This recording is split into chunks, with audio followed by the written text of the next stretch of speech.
नमस्कार, स्वागत है आपका 18 स्वदेश पर। आप देख रहे हैं हमारा खास शो क्लोजिंग कॉल और आपके साथ में हूं अभिषेक सत्यव्रता। मेरे साथ है मेरे सहयोगी डिम्पे कालरा और मुंबई स्टूडियो से आशीषा भी हमारे साथ जुड़ गई हैं। बाजार में इस कारोबारी साल की कमजोर शुरुआत हुई है। हालांकि सुबह हमने देखा कि लोअर लेवल से रिकवरी अच्छी आई थी, लेकिन दिन के दौरान बाजारों की हम सेहत देख रहे हैं कि फिर से खराब हो रही है। सवाल यह है कि आज की जो डिप है, क्या इसको बाइंग के लिए इस्तेमाल करना है या फिर बाजार में अभी आपको कॉशियस रहना है। वजह उसकी ये है कि कल अमेरिका में वहां के राष्ट्रपति डोनाल्ड ट्रंप रेसिप्रोकल टैरिफ को लेकर, यानी कि बराबरी वाले टैरिफ को लेकर वो फैसला लेंगे और उस आशंका में हम देख रहे हैं कि बाजार आज धराशायी हो रहे हैं। हालांकि पिछले अगर महीने की बात करें 6% के आसपास निफ्टी चला है, तो उस गेंस पर थोड़ी प्रॉफिट टेकिंग भी आ रही है। तो इंडेक्स का व्यू समझेंगे और तमाम ऐसे ट्रिगर्स होंगे जिस पर आपकी नजर होनी चाहिए, उनकी भी चर्चा करेंगे। एक्सपर्ट्स को जोड़कर आपके लिए एक से बढ़कर एक ट्रेडिंग वाले आइडियाज भी जानने की हम कोशिश करेंगे। शो में खास क्या है, जरा फटाफट एक झलक देख लेते हैं। थोड़ी देर में 2:05 पर डिम्पी से ये समझेंगे कि F&O का मूड किस तरह का है और किस साइड की पोजीशन आज ज्यादा बन रही है, कौन से एक्टिव पुट्स हैं, कौन सी कॉल्स हैं, इन पर पूरी की पूरी नजर डालेंगे। क्लोजिंग ट्रेड्स होंगे 2:10 पर, जहां पर हमारे एक्सपर्ट्स आपको बताएंगे अपने सौदे क्लोजिंग के लिए खास तौर से निकुंज की नजर होगी 2:30 पर। बाजार का एक ब्रॉडर पिक्चर हम समझेंगे 18 स्वदेश के एडिटर इन चीफ निकुंज डालमिया से। 2:40 पर ऑप्शंस के चैंपियन ऑप्शन का रेट जानेंगे। मार्केट रेट 3 यानी कि बाजार खुलने के बाद कौन से शेयरों में आज न्यूज आई है, कौन से शेयर चल रहे हैं या गिर रहे हैं, उनका पूरा जायजा लेंगे 3 बजे। और 3:10 पर BTST या फिर STBT के ट्रेड्स होंगे। इवेंट्स टू वॉच होगा 3:20 पर। तो पूरा का पूरा शो एक्शन पैक्ड है, आप कहीं जाएगा नहीं, कुर्सी की पेटी बांध लीजिए। शुरुआत कर लेते हैं इस वक्त की बड़ी बातों के साथ। तो आज तेज गिरावट, हफ्ते की जो शुरुआत हुई है काफी ज्यादा वो कमजोर हुई है और निफ्टी करीब 370 अंक टूट गया है। 23,150 के आसपास 1.5% की भारी भरकम गिरावट हम इंडेक्स में देख रहे हैं। बैंक निफ्टी 750 अंक टूटा है और क्या प्राइवेट, क्या PSU, क्या मिड कैप, सारे के सारे शेयर आज आपको गिरते हुए दिखाई देंगे इंडसइंड बैंक को छोड़कर, क्योंकि वहां ट्रिगर थोड़े से अलग हैं, उसकी चाल भी अलग रही है हाल फिलहाल। लेकिन आईटी शेयरों में आज जब देखेंगे तो 2.5% के आसपास फिर से टूट गया है इंडेक्स। पिछले महीने में करीब 15 से 16% के आसपास की हमने आईटी इंडेक्स में बिकवाली देखी थी, लेकिन उस ट्रेंड पर ब्रेक लग नहीं रहा है, क्योंकि अमेरिका में स्लोडाउन की आशंका है और ये चिंता खाई जा रही है निवेशकों को। आईटी शेयर से एग्जिट ले रहे हैं तमाम जो निवेशक हैं। रियल एस्टेट शेयर कमजोर हैं। गोदरेज प्रॉपर्टीज 4% लुढ़का है, बाकी ब्रिगेड हो गया या फिर ओबरॉय रियल्टी हो गया, ये तमाम शेयर 3 से 4% गिरावट दिखा रहे हैं। रीजन ये है कि महाराष्ट्र में रेडी रेकनर रेट बढ़ाया है सरकार ने, 6% बढ़ाया है, लेकिन वोडाफोन आइडिया का शेयर अब 25% ऊपर है। धीरे धीरे करके ऊपर वाले सर्किट खुल रहे हैं और इंडस टावर में 6% के आसपास की तेजी है। वोडाफोन आइडिया ने जो अपने बकाये के बदले सरकार को जो हिस्सेदारी दे रही है उसको पॉजिटिवली देखा जा रहा है। लेकिन यूरोप की बात करें तो मजबूती वहां पर आपको दिखेगी। डाउ फ्यूचर्स हालांकि अब भी 120 अंक नीचे हैं, उसमें कोई रिवर्सल नहीं आ रहा है। तो ये रही बाजार की 5 बड़ी बातें।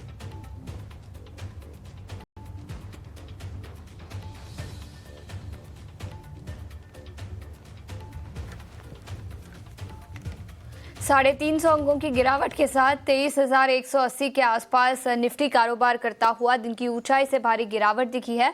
वहीं निफ्टी बैंक में भी करीब 740 अंकों की गिरावट दिखी है। लेकिन ऐसे में कौन से इंडिविजुअल स्टॉक्स है जहां पर एक्शन दिखा है न्यूज फ्लो के दम पर? अभिषेक बताया कौन से वो बड़े बजर्स है जहां पर आज सबसे ज्यादा एक्शन दिखा है? आशीषा, जाहिर तौर पर आज कह सकते हैं कि स्टॉक ऑफ द डे है, आज चर्चा में भी है, वो है वोडाफोन आइडिया। 20% ऊपर आपको ये शेयर दिखेगा और ये तेजी इस वजह से क्योंकि सरकार की हिस्सेदारी बढ़कर हो जाएगी 49%। करीब 37,000 करोड़ रुपए के स्पेक्ट्रम के जो बकाये थे उसको सरकार ने इक्विटी में बदलने को हरी झंडी दे दी है। उसके चलते ये हम देख रहे हैं कि इंटरेस्ट लौटा है वोडाफोन आइडिया के शेयर में और साथ साथ इंडस टावर के शेयर में भी हम तेजी देख रहे हैं, क्योंकि दोनों शेयर कहीं ना कहीं इंटरलिंक्ड भी हैं। तो ये आप उछाल देख रहे हैं। HAL को सरकार से 62,700 करोड़ रुपए का ऑर्डर मिला है लाइट कॉम्बैट हेलीकॉप्टर्स बनाने के लिए और 156 प्रचंड हेलीकॉप्टर सरकार को सप्लाई करेगी HAL और उसके चलते HAL में आज हम तेजी देख रहे हैं। पिछले महीने करीब 35% ये शेयर चला है, ये आप ध्यान में रखिएगा जरूर HAL पर कोई भी ट्रेड लेते समय। लेकिन आज रियल एस्टेट शेयरों में फिर से बिकवाली देख रहे हैं। Godrej properties, Phoenix mills, Macrotech, Oberoi realty, ये तमाम शेयर गिरावट के साथ कारोबार कर रहे हैं और इसकी वजह यह है कि महाराष्ट्र में सर्कल रेट बढ़ गए, रेडी रेकनर रेट वहां पर कहा जाता है और उसमें 6% का उछाल है। तो निश्चित तौर पर थोड़ा सा डैम्पनर ये जरूर है जो होम बायर्स है उनके लिए भी, और फिर कंपनीज पर थोड़ा असर इसका आता ही है। जो मिड कैप पीएसयू बैंक से वहां पर भी आपको बिकवाली दिखेगी। UCO bank, Punjab and Sind bank, central bank, ये सारे शेयर आज गिरावट के साथ कारोबार कर रहे हैं। एक वजह यह भी है कि पिछले हफ्ते क्यूआईपी बंद हो गया इनका, क्वालिफाइड इंस्टीट्यूशनल प्लेसमेंट, और उसके बाद हम देख रहे हैं कि आज प्रॉफिट टेकिंग इन शेयरों में भी आ रही है। राइट्स रेलवे का एक और शेयर आज हम देख रहे हैं कि 310 करोड़ के 2 ऑर्डर मिला है, तो राइट्स में आज तेजी का मोमेंटम है। तो ये कुछ शेयर्स हैं जहां पर आज तेज एक्शन आज के सत्र में देखने को मिल रहा है। लेकिन चलिए डिम्पी के पास चलेंगे, डिम्पी से समझते हैं कि एफएनओ का सेटअप आज क्या कह रहा है। डिम्पी, नए कारोबारी साल की शुरुआत, नए महीने की शुरुआत, पिछले महीने के तगड़े गेंस, प्रॉफिट टेकिंग है या फिर आप कुछ और रीड कर रहे हैं बाजार में, और एफएनओ में आप डेटा कौन सा हाईलाइट करना चाहेंगे? हाईलाइट कर ही देता हूँ मैं। शुरुआत में आप देखो अनवाइंडिंग का प्रेशर बैंक निफ्टी पर आ रहा है, काफ़ी सीवियर तरीके से आ रहा है, और ये हमने कल सुबह भी आपको बताया था, आज सुबह बता देते हैं, आज भी बताया था, और परसों फ्राइडे के सेशन से शुरू हुआ है ये। एक बार जरा फ्यूचर वाली प्लेट दिखाना जहाँ पे निफ्टी बैंक लिखा है और फ्यूचर्स लिखा हुआ है, टिपिकली वो दिखाए तो आपको दिख जाएगा वहाँ पे अनवाइंडिंग का प्रेशर टिपिकली होगा, बट प्रीमियम्स अच्छे हैं, प्रीमियम्स अच्छे 200 पॉइंट से ऊपर के हैं। ये इंडिकेशन बताने के लिए सफिशिएंट है कि मार्केट एक पुल बैक दिखा सकता है। ये देखिए 300 पॉइंट का ऊपर का प्रीमियम है, बट शॉर्ट कवरिंग ये बता रहा है कि बाजार थोड़ा फंसा भी रहेगा। तो आप मेरी कौन सी बात मानेंगे कि बाजार ठीक है कि बाजार फंसा रहेगा? तो आपको दोनों बात मेरी माननी होंगी। फंसा इसलिए रहेगा क्योंकि अभी पुल बैक नहीं है, चलने के लिए बाजार को कोई जल्दी नहीं है, कोई घाई नहीं है, कोई प्रॉब्लम नहीं है, उसको अभी नहीं चलना है। लेकिन क्या बाजार को बहुत बुरी तरह से टूटना है? ऐसा भी नहीं है। तो बाजार क्या करेगा कि थोड़ा सा लाइट है, अपने आप को डेंस करने की कोशिश कर रहा है, कुछ शॉर्टिंग, कुछ अनवाइंडिंग करवा कर वो के, बट अभी वो हुआ नहीं है। तो ये स्विंग्स होंगे, वाइल्ड स्विंग्स होंगे, हल्का फुल्का। मैंने सुबह एक एग्जांपल के जरिए भी आपके सामने बात रखी थी। तो मेरे को लग रहा है कि बाजार पूरी तरह से एक रेंज में है, नो एग्रेशन नो डिप्रेशन वाला स्टांस है, वो बने रहे। एक जो पॉइंट आपने हमसे नोटिस करवाने के लिए बोला, इंडिया विक्स को मैं आपको नोटिस कराता हूँ, 9% ऊपर है, ज़्यादा घबराने की बात नहीं, अभी 14 के आसपास चल रहा है, 15 के आसपास ये चलेगा तो फिर ठीक होगा। एक और चीज़ है नोटिस करवाने का कि HDFC बैंक के अंदर आज 1800 का साथ छूटा, तो उसने सीधा ही 3-3.5% तक की गिरावट दिखाई है। ये ज़्यादा गिरावट नहीं होनी चाहिए। 1240-45 रिलायंस इंडस्ट्रीज का भी सपोर्ट है, ये ज़्यादा नहीं होनी चाहिए। दो इंपॉर्टेंट इंडाइसिस और स्क्रीन पे दिखाओ, पहला निफ्टी का IT इंडेक्स और निफ्टी का ऑटो इंडेक्स। इन दोनों में प्रॉब्लम भी है और यही अपॉर्चुनिटी भी है, ध्यान रखा जाए। इन दोनों का आप काफ़ी क्लोजली वॉच करना। निफ्टी IT इंडेक्स के बारे में 36,000 का लेवल आज हमने सुबह सुबह वैशाली पारिक से पता किया था। अभी देखो 35,914 आ रहा है, तो अभी बाजार बंद नहीं हुआ। बाजार जब बंद होगा तब इसका लेवल याद रखना, 36,000 के ऊपर बंद होना चाहिए। अगर ये बंद है तो वैसे कोई दिक्कत नहीं है, काम चल जाएगा। और ये ऑटो इंडेक्स है जो कि डेज लो पे चल रहा है। ये आपका निफ्टी IT और ऑटो इंडेक्स दोनों है। IT में कोई मेजर चेंजेस नहीं हो रहा, बल्कि ऑटो थोड़ा थोड़ा रिकवर कर रहा है। ऑटो एग्रेशन दिखाएगा, IT सपोर्ट बताएगा। तो आप इन दोनों इंडाइसिस को ज़रूर चेक करना। मेरे लिए बैंक निफ्टी अब थोड़ा पीछे चला गया है, बैंकिंग काउंटर्स भी पीछे चले गए हैं, क्योंकि एक तो उसमें अनवाइंडिंग का प्रेशर आ रहा है और थोड़ा सीरीज भी नई है, थोड़ा खिंचे हुए हैं। इसलिए अगर चेंज ऑफ अ बैटर्न होना है, अगर बाजार को चलना है और ठीक रहना है, तो चेंज ऑफ अ बैटर्न होगा, और उसमें से निफ्टी बैंक और ऑटो एंड IT की इंपॉर्टेंस बहुत ज़्यादा है। और ये बात मैंने सुबह भी आपको नोटिस करवाई थी। और अब आप देखो IT अभी भी सपोर्ट पे है, बट हाँ ऑटो धीरे धीरे करके चल रहे हैं। ऑटो के सेल्स के नंबर भी आपके स्क्रीन पर होंगे। तो ये कुछ पॉइंट्स हैं जो मेरे को लगा कि आपको नोटिस करा देना चाहिए, और सारे ही बड़े शेयर्स आपको थोड़ा देखने वाले हैं और समझने वाले हैं, आप वो भी देख लीजिएगा। बस मेरे पॉइंट्स पे अभी तो मैं सिर्फ डेरिवेटिव्स में इतना ही सेंस कराना चाहता हूँ। और मेरे को लग रहा है कि आज का दिन तो वैसे ही वेट एंड वॉच का है। अगर आप मेरे पास सुबह सुनते होंगे तो हमने ये बात बोला, सिर्फ आज वेट करो बॉस, आज चेक करो। एक और चीज़ की हमें खुशी भी है, आज आप देखो पॉइंट्स कैसे प्रूव होते हैं। 51,000 आज 300 जब गया सीधा 50-800 आ गया, आज में आ गया। इतनी जल्दी रहती है बैंक निफ्टी को कि 51,300 आज ही ब्रेक हुआ है और 50-800 आज में आ गया। तो ये बहुत इंपॉर्टेंट लेवल है। आज की क्लोजिंग मैं लेवल्स के हिसाब से क्लियर कर देता हूँ। आज की क्लोजिंग 50-800 के ऊपर होनी चाहिए, तो कोई मेजर प्रॉब्लम नहीं है। और निफ्टी की भी 23,200 तो बेयर मिनिमम है, 40 पॉइंट दूर है। अगर ये भी रिकवर कर जाए तो फिर वैसी कोई दिक्कत नहीं है। मेरे को डर तो नहीं लग रहा, बट मेरा स्टांस बुलिश से थोड़ा कॉशियस हो गया, बस इतना ही मैं कहना चाहता हूँ। ये पॉइंट्स है जो मेरे को आज रखने थे आपके सामने। ठीक है, चलिए ठीक है, चलिए अपने एक्सपर्ट को जोड़ लेते हैं, क्योंकि आपको हमने समग्रता से बता दिया कि निफ्टी में, निफ्टी बैंक में क्या कुछ हो रहा है, पोजीशंस किस तरह से चेंज हो रही है और आपकी नज़र कहां पर होनी चाहिए। एक्सपर्ट हमारे एक बड़ा पैनल हमारे साथ जुड़ गया है। मोतीलाल ओसवाल के रुचित जैन हमारे साथ हैं, एक्सिस सिक्योरिटीज़ के राजेश पालविया हमारे साथ जुड़ जाएंगे, यस सिक्योरिटीज़ के लक्ष्मीकांत शुक्ला और चॉइस इक्विटी ब्रोकिंग से कुणाल परार और टटर वेल्थ के रोहन मेहता भी हमारे साथ शो में शामिल हो जाएंगे। लेकिन स्क्रीन पर फिलहाल रुचित जी दिख रहे हैं और लक्ष्मीकांत शुक्ला जी दिख रहे हैं। आप दोनों का बहुत शुक्रिया, स्वागत है 18 स्वदेश पर। एक क्विक चेक जरा आप रुचित शेयर कीजिए, यहां से निफ्टी में, निफ्टी बैंक के लेवल्स में क्या आप और डैमेज देख रहे हैं? और दूसरी चीज, जो सवाल ज्यादातर लोगों के मन में उठ रहा है, जरा उसका भी निवारण कीजिए, क्या बाय ऑन डिप्स करना है या फिर अभी दूर रहना है, कुछ नहीं करना है? जी, very good afternoon Abhishek ji, सभी को very good afternoon. I think अगर आप पोजिशनल पर्सपेक्टिव से देखिए तो बाय एंड डिप्स की रणनीति हमें लग रहा है कि अभी कंटिन्यू रखनी चाहिए। जस्ट शॉर्ट टर्म के ट्रेडिंग के हिसाब से अगर आप 1 या 2 दिन के ट्रेडर है तो डेफिनेटली कोई बड़ा मूव एक्सपेक्ट ना करें, क्योंकि जो अनसर्टेनिटी है मार्केट को बिल्कुल वो पसंद नहीं रहती। और नो जो ट्रम्प के टैरिफ्स को लेके जो अनसर्टेनिटी अभी तक है कि कल इवनिंग में जो आना है, सो आई थिंक आज और कल का ट्रेडिंग सेशन भी रहेगा हमारा, कि जहाँ पे हम नो कोई बड़े फ्रेश बाइंग इंटरेस्ट नहीं देखेंगे।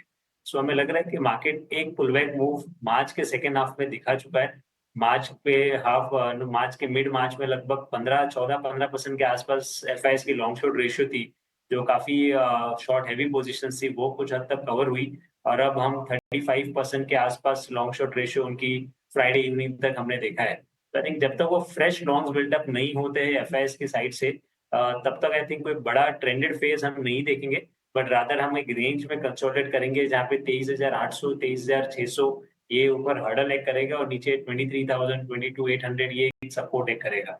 सो मुझे लग रहा है कि मार्केट एक टाइम वाइज करेक्टिव फेज में अब गया है। सो टाइम वाइज करेक्शन में यूजुअली आपको सेक्टरल मूव्स मिलेंगे कि जहाँ पे जो नो कुछ सेक्टर्स में प्रॉफिट बुकिंग रहेगी, कुछ सेक्टर्स में फाइव फ्रेश बाइंग इंटरेस्ट दिखेगा। तो सर्टेनली मेरे हिसाब से अगर आप 1 से 2 दिन के ट्रेडर्स हैं तो मार्केट में कोई मूवमेंट एक्सपेक्ट ना करें, बड़ा move on the upside. But अगर आप पोजिशनल ट्रेडर है तो ये ये जो डिप हमें मिल रहा है, तो हमें लगता है एक अच्छी बाइंग अपॉर्चुनिटी आपको स्टॉक्स में यहाँ पे ढूंढनी चाहिए।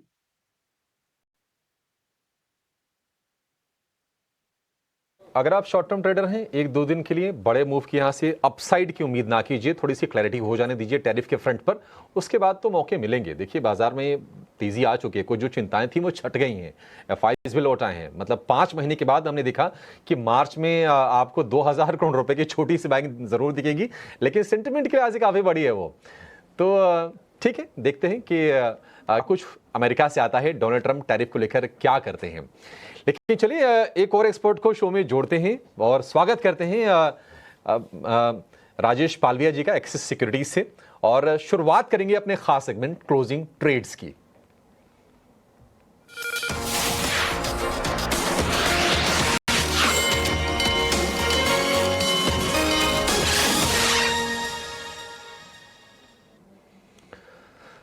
राजेश जी, बहुत शुक्रिया आपका समय देने के लिए। चलिए आपसे ही शुभारंभ कर लेते हैं क्लोजिंग ट्रेड्स की। थोड़ा सा माहौल आज नेगेटिव जरूर है, आप बताइए कि लॉन्ग वाले सौदे हैं या फिर शॉर्ट वाले थोड़े हावी होंगे आज के सत्र में? Good afternoon Abhishek ji, good afternoon everyone. सो देखिए, जो इतने दिनों से हम टैरिफ पे चर्चाएं कर रहे हैं और ऑलमोस्ट अब कल उसका एक खुलासा होना है और मार्केट उसको लेके जरूर कॉशियस हुआ है, और हमने ग्लोबल मार्केट में भी देखा है कि ये इसी तरीके का सेंटिमेंट ग्लोबल मार्केट में भी इस अनाउंसमेंट को लेके है। तो आई थिंक यहाँ पे अब एक लॉन्ग और एक शॉर्ट ट्रेड रहेगा। शॉर्ट साइड में जो ट्रेड है वो फार्मा स्पेस से डिवीज लैब है। हालांकि स्टॉक 4% ऑलरेडी करेक्ट हो चुका है, लेकिन हमें लगता है जिस तरीके का सेटअप बना है, स्टॉक ने जो रिकवरी करी थी पिछले दिनों में, वो ऑलमोस्ट 100 डे मूविंग एवरेज के आसपास रेस्ट होते हुए दिखी, और वहीं पे स्टॉक पिछले 3-4 दिनों से सप्लाई प्रेशर वहां पे आते हुए दिखा, और आज एक ब्रेकडाउन देखने को मिल रहा है। तो स्टॉक में जिस तरीके का आज एक करेक्शन बना है 50 डे मूविंग एवरेज के भी नीचे, अब स्टॉक फिसल चुका है और ऑलमोस्ट अभी 200 डे मूविंग एवरेज की तरफ बढ़ते हुए दिख रहा है। तो हमें लगता है कि यहाँ पे गिरावट और बढ़ सकती है। 5440 तक के 5440 5450 तक के डाउनसाइड के टारगेट फ्यूचर में आते हुए दिख सकते हैं। तो 5645 के स्टॉप लॉस से डिवीज लैब फ्यूचर शॉर्ट किया जा सकता है। लॉन्ग साइड में जो स्टॉक पसंद आ रहा है वो है gas authority of India limited, GAIL का स्टॉक यहाँ पे पसंद आ रहा है। इस तरीके के मार्केट में भी एक स्टेबल स्ट्रक्चर है। स्टॉक ने अपने प्रीवियस स्विंग हाई का ऑलरेडी मल्टीपल सप्लाई जोन का ब्रेकआउट ऑलरेडी किया है कंफर्टेबली। 20-डे 50-डे मूविंग एवरेज के ऊपर स्टॉक सस्टेन कर रहा है। तो गेल हमें यहाँ पे पसंद आ रहा है। 195 के टारगेट के लिए बाय किया जा सकता है। डाउन साइड में स्टॉप लॉस रखना होगा 183 का। यहाँ पर खरीदारी की राय 183 के स्टॉप लॉस के साथ 195 के टारगेट्स गेल पर नजर आ सकते हैं। तो ये दो ट्रेडिंग कॉल्स राजेश जी की तरफ से आते हुए, और इसके अलावा डिवीज लेबोरेटरीज इस स्टॉक पर बिकवाली की राय दी है। 5450 तक के लेवल्स यहाँ पर नजर आ सकते हैं। तो दो ट्रेडिंग आइडियाज राजेश जी की तरफ से। रुचित, अब आपसे पूछना चाहूंगी, आपके क्लोजिंग ट्रेड्स आज कौन से होंगे? खरीदारी साइड है। हम ऐसे स्टॉक्स देख रहे हैं जो ऐसे गिरावट के मार्केट में भी स्ट्रेंथ दिखा रहे हैं, परफॉर्म कर रहे हैं। जिसमें से एक है मनप्पुरम फाइनेंस। पिछले हफ्ते ही अपने न्यूज पे सबको देखा था कि जहाँ पे स्टॉक ने पिछले स्विंग हाइज का ब्रेकआउट किया था। और अगर हम मंथली चार्ट देखें, क्योंकि मंथ एंड क्लोज हुआ है पिछले फ्राइडे को, मंथली चार्ट में कप एंड हैंडल पैटर्न का ब्रेकआउट ये स्टॉक में आया है। सो हमें लग रहा है कि अच्छा परफॉर्मेंस ये स्टॉक शॉर्ट टर्म में करना चाहिए। तो मनप्पुरम फाइनेंस में 224 के स्टॉप लॉस है, 245 के पोजिशनल टारगेट्स के लिए खरीदारी करने की सलाह रहेगी। और मैं दूसरा पिक देंगे एचडीएफसी लाइफ के, जहाँ पे बुलिश फ्लैग पैटर्न का ब्रेकआउट आज की ट्रेडिंग सेशन में अच्छे वॉल्यूम्स के साथ यहाँ पे भी देखने मिला है।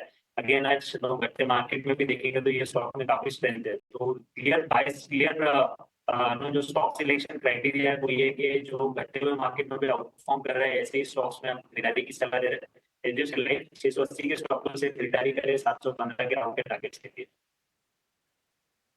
पर खरीदारी की राय 715 का लक्ष्य, 680 रुपए प्रति शेयर का स्टॉप लॉस बनाने की सलाह।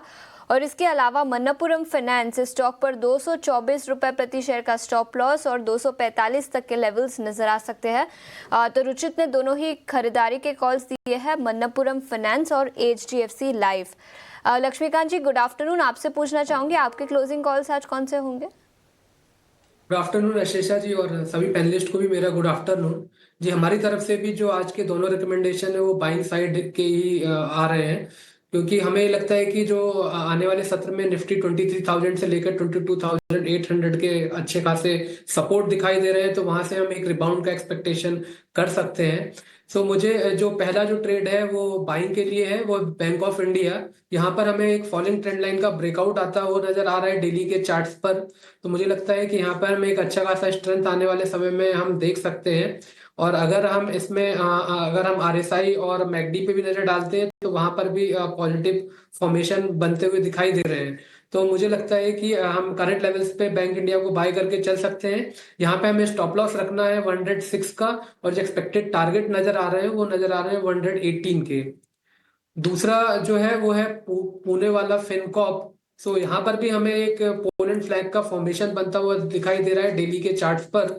और यहाँ पर हमें एक आने वाले समय में अच्छा खासा एक बड़ा ब्रेकआउट देख सकते हैं इस स्टॉक्स में। तो मुझे लगता है कि जैसे स्टॉक 355 के जोन के ऊपर निकलता है तो इसमें बाइंग मोमेंटम एक्सेलरेट हो सकता है। और यहाँ से फिर हमें अच्छे खासे अपसाइड के मूव हम पुणे वाला फिनकॉम में देख सकते हैं। इसमें जो हमारा जो टारगेट आ रहा है वो आ रहा है 370 का, और हमें 340 के स्टॉप लॉस मेंटेन रखना है। तो पूना वाला फिनकॉर्प स्टॉक पर खरीदारी की राय 350 के लेवल्स पर अभी कारोबार करता हुआ 340 के स्टॉप लॉस के साथ 370 तक के लेवल्स नजर आ सकते हैं। और bank of India banking sector से स्टॉक पर खरीदारी की राय 118 का टारगेट और 106 का स्टॉप लॉस। तो ये दोनों ट्रेडिंग कॉल्स लक्ष्मीकांत जी से आते हुए एक बार बाकी मेहमानों के कॉल्स पर भी नजर डाल लेते हैं। राजेश जी ने डिवीज लेबोरेटरीज पर बिकवाली की राय दी थी, 5450 तक के लेवल्स नजर आ सकते हैं। और इसके अलावा गेल या गैस अथॉरिटी ऑफ इंडिया पर भी उन्होंने खरीदारी की राय रखी थी। और रुचित जी के दोनों ही कॉल्स थे खरीदारी वाले, एक था मनप्पुरम फाइनेंस और दूसरा इंश्योरेंस सेक्टर से एचडीएफसी लाइफ। तो दोनों ही स्टॉक्स पर खरीदारी की राय आती हुई। तो ये ट्रेडिंग कॉल्स हमारे खास सेगमेंट में। लेकिन आगे बढ़ते हैं, किन शेयरों में बिग एक्शन देखने को मिल रहा है बताने के लिए अब हमारे साथ हमारे सहयोगी अंश जुड़ चुके हैं। अंश, गुड आफ्टरनून। बताएं वो कौन से स्टॉक्स है जहां पर सबसे ज्यादा एक्शन आज के सत्र में दिखा है?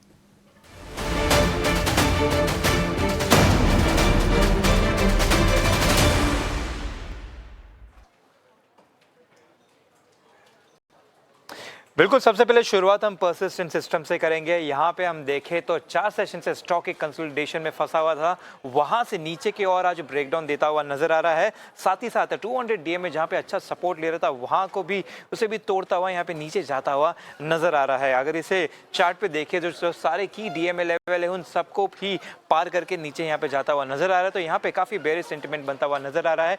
साथ ही साथ स्टॉक भी देखें तो 4 से 5% की बिकवाली इसमें होती हुई नजर आ रही है, ज्यादा से ज्यादा 5.5% के आसपास आ चुका है नीचे की तरफ। दूसरा स्टॉक जो फोकस में है वो है तेजस नेटवर्क का।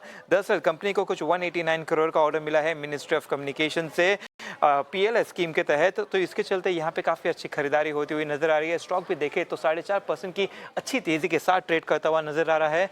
चार्ट पे भी देखे तो स्टॉक ने काफी अच्छा एक bullish engulfing candlestick pattern form किया है, जो कि एक पोटेंशियल रिवर्सल इंडिकेट करता है ऊपर की तरफ। साथ ही साथ अगर इसे हम चार्ट पे देखें तो मार्च लो से स्टॉक का करीबन 25% ऊपर का अपमूव ऑलरेडी दे चुका है। तीसरा स्टॉक जो मैं फोकस में है वो है वोल्टस का। काफी सुर्खियों में था गर्मियों के कारण, यहाँ पे थोड़ी पहले पॉजिटिविटी दिख रही थी, लेकिन अगर आज देखें तो यहाँ पे काफी नेगेटिविटी छाई है। 6.5% से ज्यादा की बिकवाली हो चुकी है।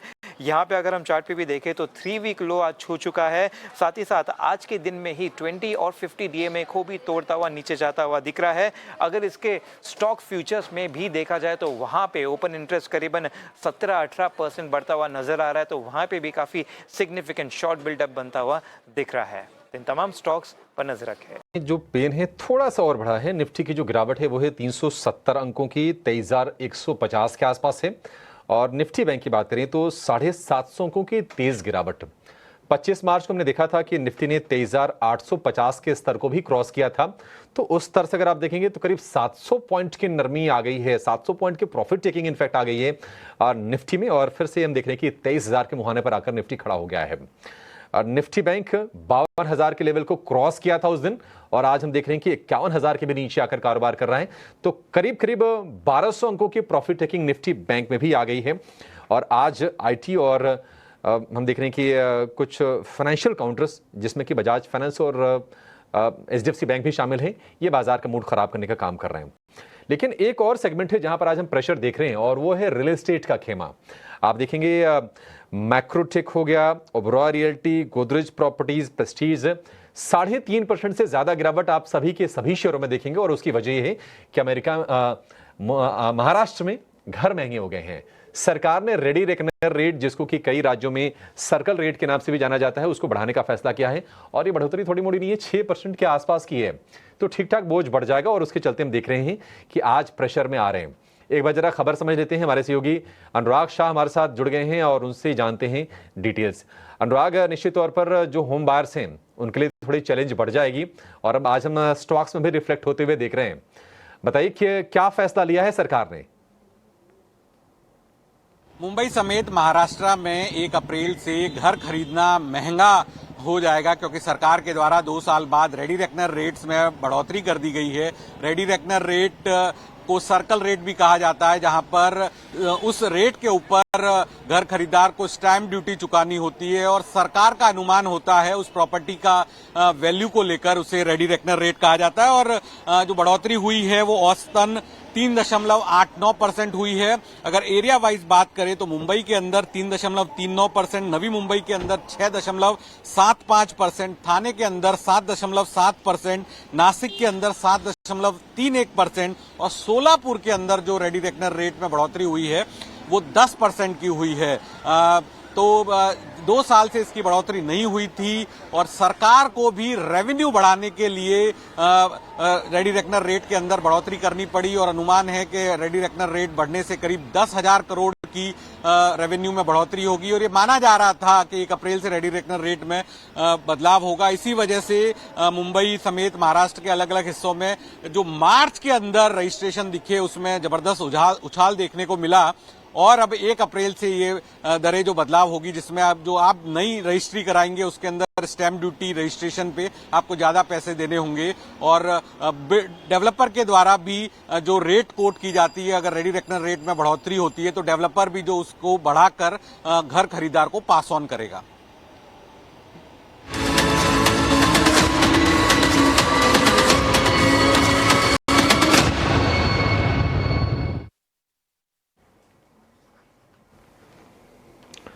और हमारा बेहद खास सेगमेंट निकुंज की नज़र हम लेकर हाजिर हैं। हमारे एडिटर इन चीफ निकुंज डालमिया हमारे साथ जुड़ गए हैं। निकुंज सर, बहुत शुक्रिया आपका समय देने के लिए। आज नए साल की शुरुआत थोड़ी सी पेन के साथ हुई है, मतलब लोगों को ऐसा लग रहा था कि आदत खत्म हो गई थी गिरावट की। 350 अंक नीचे निफ्टी और 750 अंक नीचे निफ्टी बैंक। निकुंज सर, ये टैरिफ को लेकर थोड़ा सा हैंगओवर ये जरूर है। क्या आप ये लगता है कि प्रॉफिट टेकिंग और बढ़ सकती है बाजार में, या फिर ये अपॉर्चुनिटी भी हो सकती है? देखिए अभिषेक, मार्केट इस लेवल पर आप ये नहीं बोल सकते हैं कि जोरदार तेज़ी का रुख बन सकता है या जोरदार मंदी का रुख बन सकता है। टैरिफ एक इम्पॉर्टेंट है और टैरिफ 2 तारीख को आएंगे, यानी 3 की सुबह। तो कल भी इसी प्रकार का मार्केट का माहौल बना रह सकता है, बिकॉज जो हमें हमारे मार्केट से जो क्लैरिटी मिलेगी वो 3 तारीख की सुबह ही हमको मिलेगी। तो अगले 24 घंटे 48 घंटे मार्केट में हो सकता है कि आपको कोई बहुत बड़ी एक्शन देखने को ना मिले। पहली बात वो है। दूसरा, आज से 3 महीने आगे की हम बात करें तो क्या टैरिफ को लेकर के मार्केट के अंदर कई चीज़ें डिस्काउंट हो जाएंगी? मुझे लगता है वो डिस्काउंट हो जाएंगी। तो टैरिफ को लेकर के जो भी आएगा, मुझे लगता है शॉर्ट टर्म रिएक्शन रहेगा, एक नीजक रिएक्शन रहेगा। अच्छी बात यह है कि मार्केट के अंदर हमने शुक्रवार को और आज एक थोड़ी सी गिरावट देखने को मिली है। तो इसका मतलब यह है कि markets are light in the event. Markets के अंदर शॉर्ट पोजीशंस आ चुकी हैं, मार्केट के अंदर एक्सट्रीम लॉन्ग पोजीशनिंग नहीं है। तो ये by the rumour cell the news नहीं हो सकता है। ऐसा मार्केट के अंदर हो सकता है कि न्यूज़ के बाद अगर टैरिफ्स बहुत ज़्यादा नहीं आए तो हो सकता है कि रैली देखने को मिले। बिल्कुल। और इंडिया स्पेसिफिक देखें तो इंडिया पर किस तरह का इम्पैक्ट इसका दिखाई दे सकता है? हालांकि अभी फाइनल डिसीजन नहीं आया, कल रात को अनाउंसमेंट आएगा रेट्स को लेकर, लेकिन फिर भी इंडिया के पर्सपेक्टिव से देखें तो क्या ये बड़ा इवेंट होगा? देखिए, टैरिफ के फाइन प्रिंट के बारे में जब तक हमें नहीं पता लगे तो बोलना बहुत मुश्किल होगा कि इसके अंदर क्या इम्पैक्ट आएगा। मगर एक डिफरेंशिएटेड थॉट में ज़रूर यहाँ पे शेयर करना चाहूँगा कि अगर आप देखें तो जहाँ पर टैरिफ्स अभी आए हैं, सपोज़ कनाडा और मेक्सिको में आए थे टैरिफ, वह दोनों मार्केट इस साल ग्रीन में ट्रेड कर रहे हैं। सेकेंड, वहाँ पर जो भी टैरिफ्स आए थे वो रिटेलिटरी टैरिफ्स आए थे। उसके बाद तो पहले मेक्सिको और कनाडा में टैरिफ लगे, उसके बाद अमेरिका ने उसके बाद कनाडा और मेक्सिको ने टैरिफ्स लगाए। यूरोप के अंदर कार मेकर्स में टैरिफ लग रहा है, उसके बाद वो टैरिफ लगा रहे हैं। इंडिया में ऐसा नहीं हो रहा है। इंडिया में हम ऑलरेडी समझ चुके हैं, और जो खबरें हमें आ रही हैं, जो हमारे संवाददाता हमें दिल्ली से जो बता रहे हैं, हमारे रिपोर्टर्स हमें जो बता रहे हैं, वह ये बता रहे हैं कि इंडिया ने ऑलरेडी किसी प्रकार का हिंट दे दिया यूएस गवर्नमेंट को कि भाई हम कुछ कैटेगरीज में एग्रीकल्चर, इलेक्ट्रॉनिक्स, मेडिकल इक्विपमेंट के अंदर हम इंपोर्ट ड्यूटी कम करने को रेडी हैं। तो rather than getting into any confrontation और रिटेलिएशन, इंडिया ने ऑलरेडी एक प्रकार का इंडिकेशन दिया है कि भाई आइए बात करते हैं, मिल बांट करके इस चीज़ को सॉल्व करते हैं, rather than getting into what could be called as retaliation. तो मुझे नहीं लगता कि इंडिया को लेकर के अगर इस प्रकार की नेगेटिव इम्पैक्ट बहुत ज़्यादा आने की उम्मीद है। ठीक है, इंडिया को लेकर ज़्यादा नेगेटिव इम्पैक्ट आने की उम्मीद नहीं है, और ऐसी रिपोर्ट्स भी सजेस्ट कर रही थी कि इंडिया अपना स्टांस थोड़ा सा सॉफ्ट कर भी रहा है अमेरिकन गुड्स पे जो टैरिफ लगाए जाते हैं। निकुंज सर, 2 शेयर और हैं जिस पर बहुत सारे लोग जानना चाहते हैं और आपके इनसाइट्स काम आएंगे। वोडाफोन आइडिया में जो आज की तेजी हो रही है, सरकार ने इक्विटी को कन्वर्ट किया है, डिसीजन ले लिया है, आपको लगता है कि बहुत बड़ी कोई रेमेडी है? हालांकि पिछली बार जो इक्विटी कन्वर्जन हुआ था उस भाव से अगर हमने देखा तो करीब 30% के आसपास शेयर गिर के कारोबार कर रहा था। और इंडसइंड बैंक पर भी व्यू दीजिए, वर्स्ट इज ओवर या फिर अभी टेंशन है? देखिए, वोडाफोन आइडिया के अंदर क्या हुआ है, सरकार ने अपने डेट को इक्विटी में कन्वर्ट कर दिया। जब इक्विटी को आप डेट में कन्वर्ट करते हैं तो क्या बिजनेस एंट्री होती है, आप उतनी जो डेट है उतनी बड़ी इक्विटी बढ़ा देते हैं। तो वोडाफोन के जो नंबर ऑफ शेयर्स हैं, बिकॉज इसके अंदर कई बार कन्वर्जन हुआ है जीआर का, वह इस लेटेस्ट कन्वर्जन के बाद करीब 10,000 करोड़ की वैल्यू हो जाएगी, 10,000 करोड़ शेयर हो जाएंगे।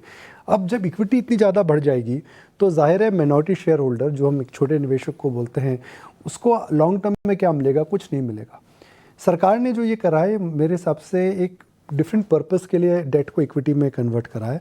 सरकार इस बात में कई बार कह चुकी है कि हम इंडिया में जो टेलीकॉम मार्केट है इसको 2 प्लेयर मार्केट नहीं रखेंगे, हम इसको एक कॉम्बिनेशन फैक्टर रखेंगे जहाँ पे 2 बड़े प्लेयर, एक छोटा प्लेयर, एक सरकारी प्लेयर है जिसे हम बीएसएनएल बोलते हैं। क्योंकि बीएसएनएल की प्रेजेंस मेट्रोज में नहीं है तो सरकार ने कहा है कि भाई जियो और भारती के अलावा भी हम एक प्लेयर रखेंगे। उन्होंने वोडाफोन को बंद होने के लिए, या इंडियन मार्केट के अंदर केवल 2 प्लेयर ना हो, उसको वो सिचुएशन नहीं आए, वो करने के लिए काम करा है।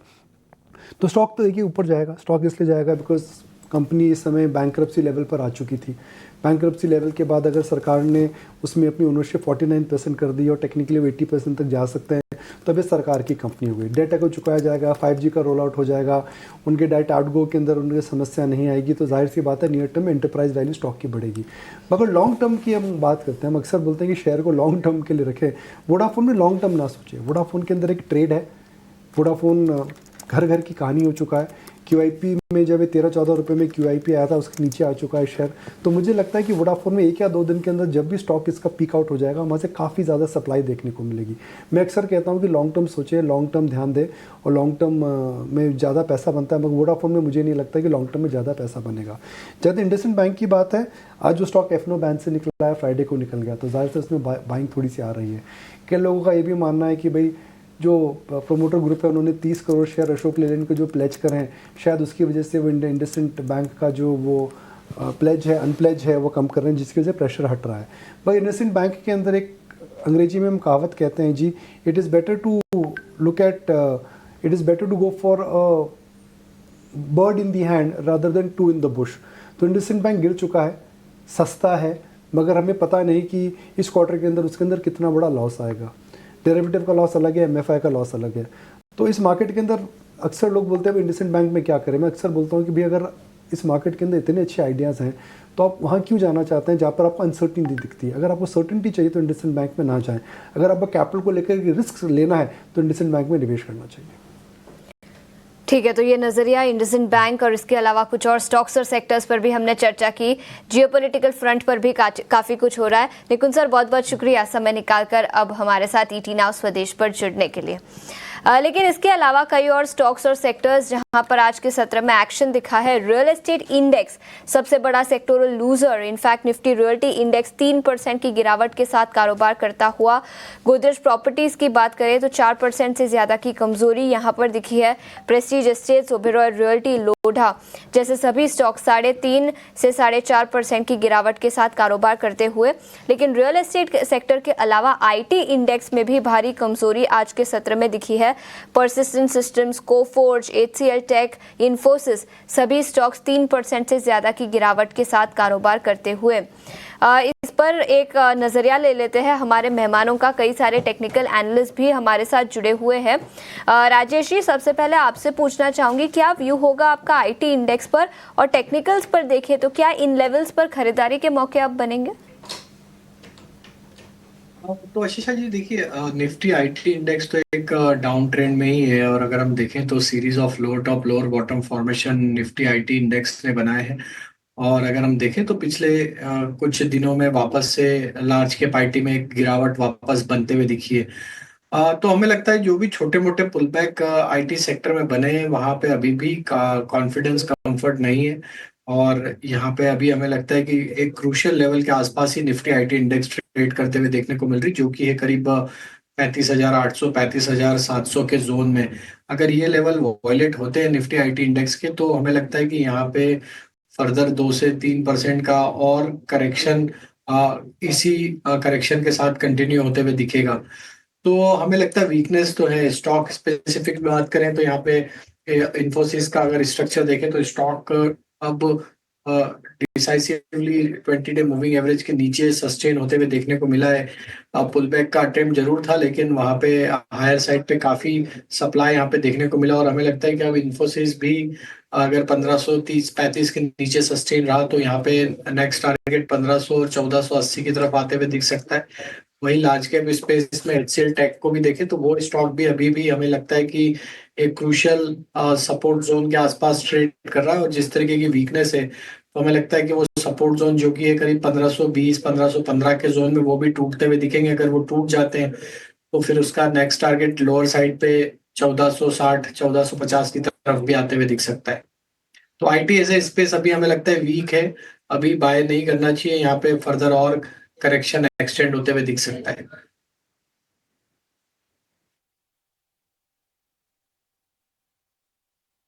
ठीक ठीक है, तो ये नज़रिया आईटी इंडेक्स पर एचसीएल टेक और इसके अलावा कई सारे आईटी स्टॉक्स पर हमने चर्चा की। लेकिन इसके अलावा कुछ पीएसयू बैंकिंग स्टॉक्स पर नज़र डालते हैं। बाजार में गिरावट, लेकिन उसके बावजूद बैंक ऑफ इंडिया की बात करें तो 3.5% की शानदार तेज़ी आज के सत्र में दिखी है। और इसके अलावा कैनरा बैंक भी तेज़ी के साथ कारोबार करता हुआ। तो कई सारे स्टॉक्स पीएसयू बैंकिंग इंडेक्स से जहां पर आज के सत्र में तेज़ी दिखी है। राजेश जी, क्या राय होगी बैंक ऑफ इंडिया स्टॉक पर? हाँ, तो बिल्कुल देखिए, पीएसयू बैंक एक आउट परफॉर्मिंग सेगमेंट बनते हुए दिखा इस डाउन मार्केट में भी। डिस्पाइट की बैंक निफ्टी आज करेक्ट हुआ है, लेकिन पीएसयू बैंक आज एक अलग बाइंग इंटरेस्ट यहाँ पे दिखा रहे हैं। और हमें लगता है जिस तरीके के स्ट्रक्चर बने most of the PSU bank में, बीट बैंक ऑफ इंडिया, तो हमें यहाँ पे बुलिश लग ही रहा है। और हमें लगता है जिस तरीके का सेटअप है बैंक ऑफ इंडिया का, यहाँ पे नेक्स्ट जो टारगेट बन सकता है वो 115 118 की तरफ आते हुए दिख सकता है। तो यहाँ पे लॉन्ग साइड का ट्रेड रखा जा सकता है। स्टॉक में एक अच्छा ब्रेकआउट देखने को मिला है डेली वीकली टाइम फ्रेम पे। और जब तक ये स्टॉक 107 रुपए के ऊपर सस्टेन है, हमें लगता है 115 तक के लक्ष्य आते हुए दिखेंगे। वहीं अगर हम देखें दूसरे पीएसयू बैंक, वहां पे भी हमने देखा है कि आज बाइंग का रुझान है। स्टॉक की अगर हम बात करें तो यहाँ पे हमें लगता है पीएनबी को भी देखा जा सकता है। ये स्टॉक भी एक अटेम्प्ट कर रहा है रिकवरी का। और यहाँ पे अगर ये 94 के ऊपर सस्टेन रहा तो 102 रुपए तक की अपसाइड यहाँ पे आते हुए देखने को मिल सकती है। वहीं अगर हम देखें तो Canara bank, bank of Baroda, इनमें भी सिमिलर काइंड ऑफ स्ट्रक्चर है। तो हमें लगता है कि मार्केट थोड़े स्टेबलाइज होंगे तो पीएसयू बैंक एक ऐसा हमें लग रहा है सेगमेंट की जहाँ पे एक अच्छा मूव गोइंग फॉरवर्ड बनते हुए दिख सकता है। तो यहाँ पे बने रह सकते हैं। और stock like bank of India, union bank, Canara bank, SBI, ये बैंकों को डिप में बाय भी किया जा सकता है। पौने 400 अंकों की गिरावट अभी भी है। और निफ्टी बैंक की बात करें तो 750 अंकों के आसपास से नरमी आपको दिखेगी। हालांकि ब्रॉडर मार्केट से आज उतने खराब संकेत आपको दिखेंगे नहीं, क्योंकि 1800 शेयर मजबूत है, 900 शेयर कमजोर हैं। और मिड कैप में, स्मॉल कैप में थोड़ी लोग वैल्यू बाइंग भी कर रहे होंगे। एक और शेयर जो आज फोकस में है वो है हीरो मोटो का। राजेश जी, आपसे जरा व्यू जानना चाहेंगे। देखिए, हीरो मोटो अगर हम लो से देखें तो करीब करीब 8 से 10% के आसपास ये रिकवर हो चुका है। हालांकि अगर आप देखेंगे तो इसके भी लिंकेजेस हैं अमेरिका में, जो टैरिफ को लेकर जो चर्चाएं चल रही हैं। ये वैसे हार्ले डेविडसन के साथ करार में ये बाइक्स बनाते हैं, 350-400 सीसी ऊपर वाली बाइक्स में वो सेगमेंट है। लेकिन मतलब अगर टैरिफ बढ़ाता भी है अमेरिका तो कोई ऐसा नहीं, हीरो मोटो पे ज्यादा इंपैक्ट उसका आने वाला है नहीं। उसका आयशर का पोर्टफोलियो थोड़ा सा है। हीरो मोटो में आपको लगता है कि अगर थोड़ा सा और नीचे मिल जाए, एक ये रिकवरी वाला ट्रेड हो सकता है? तो अभिषेक जी, देखिए, स्टॉक में काफी बड़ा करेक्शन हमने पिछले कुछ महीनों में देखा। और स्टॉक ऑलमोस्ट एक करेक्शन के बाद एक रिकवरी यहाँ पे दिखाते हुए दिखा है। पिछले अगर हम 2-3 हफ्तों में देखें तो स्टॉक ने लोअर साइड पे करीब 3500 के आसपास एक बेस बनाया। और वहां से थर्ड वीक है जहाँ पे स्टॉक में एक स्ट्रेंथ आते हुए दिख रही है। स्टॉक अपनी एक फॉलिंग चैनल की अपर ट्रेंड लाइन को वहां पे रेजिस्टेंस फेस करते हुए दिख रहा है। हालांकि स्टॉक ने इस रिकवरी में 20 डे मूविंग एवरेज को सस्टेन किया है, लेकिन अभी भी 50 डे मूविंग एवरेज और फॉलिंग ट्रेंड लाइन के आसपास थोड़ा सप्लाई यहाँ पे आते हुए दिखने को मिला है। हमें लगता है कि ये रिकवरी यहाँ से एक्सटेंड होते हुए दिख सकती है। हीरो मोटर में हायर साइड के जो लेवल है वो करीब 3800-3820 के हैं, जो कि अगर ये क्रॉस करने में कामयाब होता है तो फिर इसका नेक्स्ट टारगेट जो बन सकता है वो करीब 4025 की तरफ भी बनते हुए दिख सकता है। तो अभी सजेस्ट ये करेंगे कि जिनके पास ऑलरेडी पोजीशन है, जिन्होंने लोअर साइड पे बाय किया है या फ्रेश भी बाय कर रहे हैं, तो उन्हें स्टॉप लॉस फॉलो करना होगा करीब 3680 के आसपास। अगर ये स्टॉप लॉस नहीं टूटता है तो हमें लगता है कि स्टॉक में एक ब्रेकआउट आते हुए दिखेगा आगे आने वाले दिनों में। एंड देन हमें यहाँ पे फिर पोजिशनल पर्सपेक्टिव से 4000 तक के टारगेट भी आते हुए दिख सकते हैं। बट 3660 के आसपास के स्टॉप लॉस जरूर फॉलो करने होंगे। 3680 रुपए का स्टॉप लॉस, 3820 और 4000 रुपए के टारगेट होंगे हीरो मोटो के लिए। फटाफट लक्ष्मी जी, आप ना अशोक लेलैंड पर भी व्यू दीजिए, क्योंकि 200 रुपए वाला सपोर्ट बिल्कुल पक्का है, उसमें कोई दरार नहीं आ रही है। इस वक्त डे हाई के आसपास शेयर आकर कारोबार कर रहा है, 2.5% के आसपास की तेजी है। अशोक लेलैंड तेजी का ट्रेड लें इसमें? यहाँ एक शॉर्ट टर्म पुलबैक एक्सपेक्ट किया जा सकता है। यहाँ पे एक tweezer bottom kind of formation बनता हुआ दिखाई दे रहा है। मुझे लगता है कि फ्रेश बाइंग हमें देखने को मिल सकती है। एक बार ये स्टॉक 212 के ऊपर ट्रेड करना स्टार्ट करेगा तो वहां से हमें एक पुलबैक मूव में एक्सपेक्ट कर सकते हैं, जो कि इस स्टॉक को पुश कर सकता है 220 के लेवल तक। तो मुझे लगता है कि 203 के स्टॉप लॉस के साथ इसमें हम बाइंग रिकमेंड कर सकते हैं 220 के टारगेट के लिए। ठीक है, 220 के एक टारगेट के लिए आप अशोक लेलैंड को आप ट्रेड कर सकते हैं। और चलिए अपने एक सुपर एक्सक्लूसिव खबर का रुख करते हैं, जो कि है टैरिफ से जुड़ी हुई। एक्सक्लूसिव डिटेल लेकर हमारी सहयोगी सुमिता करीर हमारे साथ जुड़ गई हैं, जो कि ग्लोबल इवेंट्स को बहुत बारीकी से ट्रैक करती हैं और उस पर अपडेट भी देती हैं। सुमिता, बताइए क्या खबर है आपके पास? जी, जब यूनाइटेड स्टेट्स के ट्रेड ऑफिशियल्स इंडिया आए थे दोनों के बायलैटरल ट्रेड एग्रीमेंट के बारे में डिस्कस करने और ट्रेड रिलेशंस को डिस्कस करने लास्ट वीक, तब स्टेक होल्डर्स जो थे उनके साथ एक कंसल्टेशन हुआ था, जिसमें इंडिया का जो व्यू था वो ये था कि बाकी जोग्राफीज़ को चाहे इंडिया टैरिफ घटाए या बढ़ाए उसका बेनिफिट नहीं होना चाहिए। उसके अलावा स्टेक सोर्सेज ये भी बता रहे हैं कि यूनाइटेड स्टेट्स की जो साइड है वो ये देख रही है कि ट्रेड इम्बैलेंस जो है, जो इंडिया यूएस के बारे में बोला जाता है, उसको कम कैसे किया जाए। However the Indian side has held the view कि इंपोर्ट और एक्सपोर्ट जो इंडिया और यूएस के बीच में है वो कॉम्प्लीमेंटरी है। और यूएस का जो ये कंसर्न है कि ट्रेड इम्बैलेंस को, अलेज्ड ट्रेड इम्बैलेंस को कैसे रिस्टोर किया जाए, well India could look at a couple of things is what sources are suggesting. Number one, India could look at buying more crude oil from the United States. उसके अलावा nuclear energy collaboration और cooperation हो सकता है, और complementarity इन pharma को भी देखा जा सकता है। उसके अलावा आपको याद होगा कि 4 दिन के टॉक्स जो थे वो कंक्लूड हुए थे with United states trade officials and Indian trade officials. इस मीटिंग का भाग थे एक्सटर्नल अफेयर्स मिनिस्ट्री के भी members, of course commerce ministry के मेंबर्स, और बाकी जो हैं स्टेक होल्डर्स भी इस प्रोसेस का पार्ट थे। उसके बाद एक स्टेटमेंट रिलीज हुआ था कॉमर्स एंड इंडस्ट्री मिनिस्ट्री की तरफ से, जहां पे उन्होंने बताया है कि टॉक्स पॉजिटिव थी। Overall they were centred around promoting growth, ensuring fairness, national security and job creation. उन्होंने ये भी बोला अपनी स्टेटमेंट में कि इस मीट में डिसाइड किया गया था कि first tranche of the bilateral trade agreement should conclude by the fall of 2025। उसके बाद उन्होंने बोला कि इसके आगे अब सेक्टोरल लेवल एक्सपर्ट नेगोशिएशंस होंगे इस बायलैटरल ट्रेड एग्रीमेंट को लेके। बिकॉज आपको याद होगा जब प्रधानमंत्री मोदी यूनाइटेड स्टेट्स में गए थे तब वहाँ पे एक अंडरस्टैंडिंग अराइव हुई थी यूएस साइड के साथ कि दोनों साइड का जो ट्रेड है उसको लेके जाना है $500 बिलियन तक 2030 तक। उसके अलावा कॉमर्स मिनिस्ट्री ने ये भी बोला ऑफिशियल स्टेटमेंट में कि सक्सेसफुल कंक्लूजन जो है दोनों साइड का वो दिखाता है कि एफर्ट्स बनाए जा रहे हैं, एफर्ट्स बढ़ रहे हैं दोनों साइड के म्यूचुअल कोलैबोरेशन और कोऑपरेशन की तरफ से so far as these trade related matters are concerned.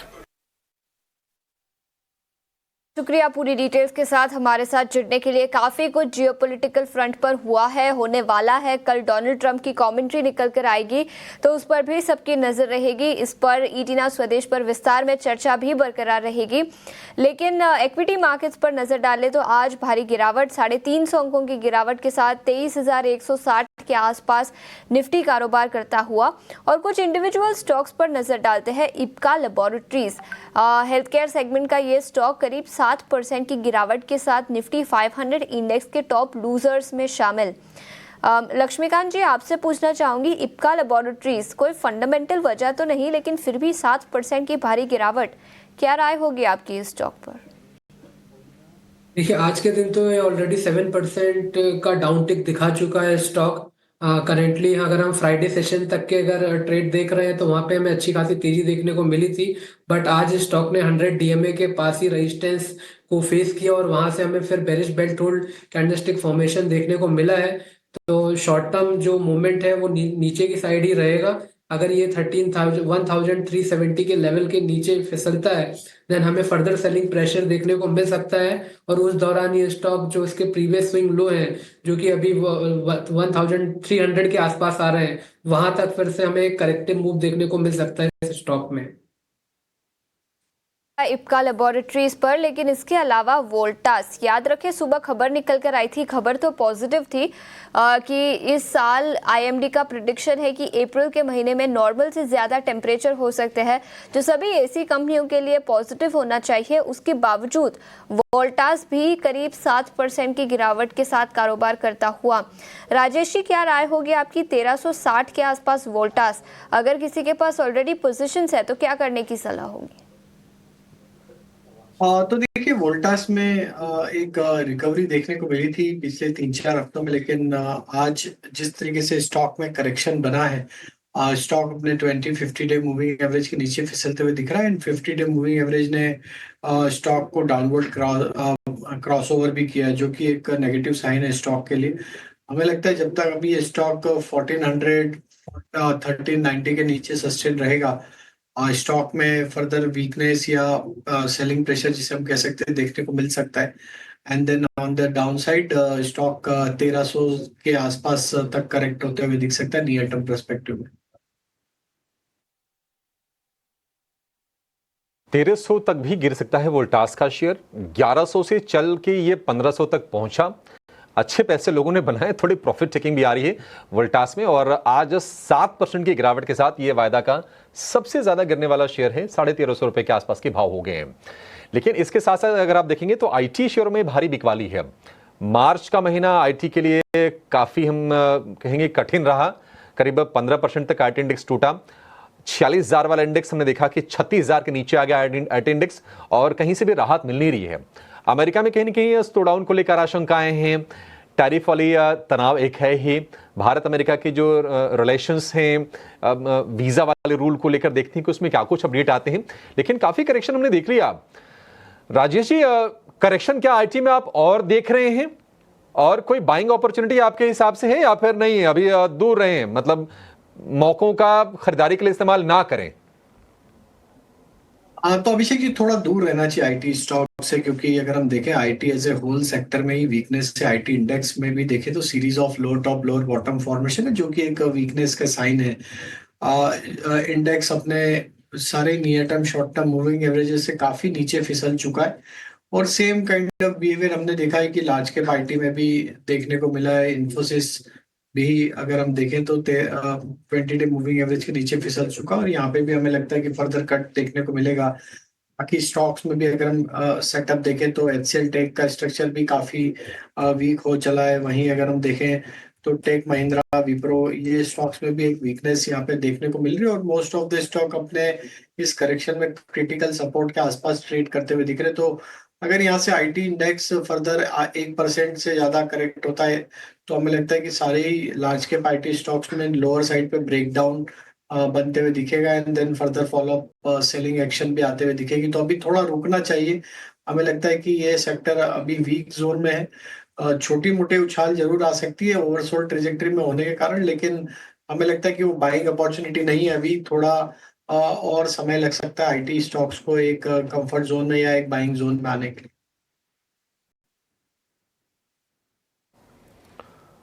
ठीक है, निफ्टी आईटी को लेकर और आईटी स्टॉक्स को लेकर ये व्यू। एक और शेयर के बारे में जरा लक्ष्मी जी आपसे व्यू जानना चाहेंगे, और वो शेयर है हडको का। लोअर लेवल से अच्छी रिकवरी करके ये शेयर 200 रुपए के ऊपर आया। छोटी मोटी प्रॉफिट टेकिंग आई, लेकिन आज फिर से हम जोश देख रहे हैं, और उस जोश के पीछे वजह ये है कि बिजनेस अपडेट्स बहुत तगड़े दिए हैं हडको ने। FY25 के लिए जो लोन सेक्शंस हैं उसमें करीब करीब 55% के आसपास का उछाल है। तो एक बढ़िया नंबर से करीब 1.25 लाख करोड़ रुपए के आसपास का वो नंबर बैठता है। हडको, आप जरा टेक्निकल्स चेक करके बताइए, जो मूव हमने मार्च में देखा है क्या उसका रिपीटेशन होगा अप्रैल में, या फिर आपको लगता है कि रैली थोड़ी थमेगी इसकी? जी, ओवरऑल जो स्ट्रक्चर है वो बुलिश स्ट्रक्चर ही दिखाई दे रहा है। आज के सत्र में भी यहाँ पर हमें बुलिश इनगल्फिंग का फॉर्मेशन देखने को मिल रहा है, जिस दौरान इसने अपने पिछले जो 3 कैंडल स्टिक थे उनको इसको पूरी तरीके से ढक लिया है। तो ओवरऑल जो मोमेंटम है वो अपसाइड का ही दिखाई दे रहा है। फ्रेश बाइंग मोमेंटम मुझे लगता है 212 से 215 के ऊपर आएगा। वहां पर हमें एक बड़ा ब्रेकआउट देखने को मिल सकता है इस स्टॉक में, और अगर वहां पर हमें एक डिसाइसिव ब्रेक थ्रू मिलता है 212 के ऊपर, फिर वहां से हमें अच्छे खासे अपसाइड के मोमेंटम हम देख पाएंगे स्टॉक में, जो कि इस स्टॉक को पुश करेगा 240 तक के लेवल के लिए। तो ओवरऑल एक बड़ी तेजी आने का अंदेशा है इस स्टॉक में, जैसे ही हमें 212 के ऊपर ब्रेकआउट मिलता है। हालांकि निचले स्तर पर 195 से लेकर 197 पे अच्छे खासे सपोर्ट भी दिखाई दे रहे हैं, और वहीं से हमें बार बार यहाँ पर हमें पुल बैक भी हमें देखने को मिला है इस स्टॉक में। तो मुझे लगता है कि करंट लेवल्स पे भी बाइंग की जा सकती है और फ्रेश बाइंग मोमेंटम के लिए वेट किया जा सकता है जब जैसे स्टॉक 212 के लेवल के ऊपर निकलता है।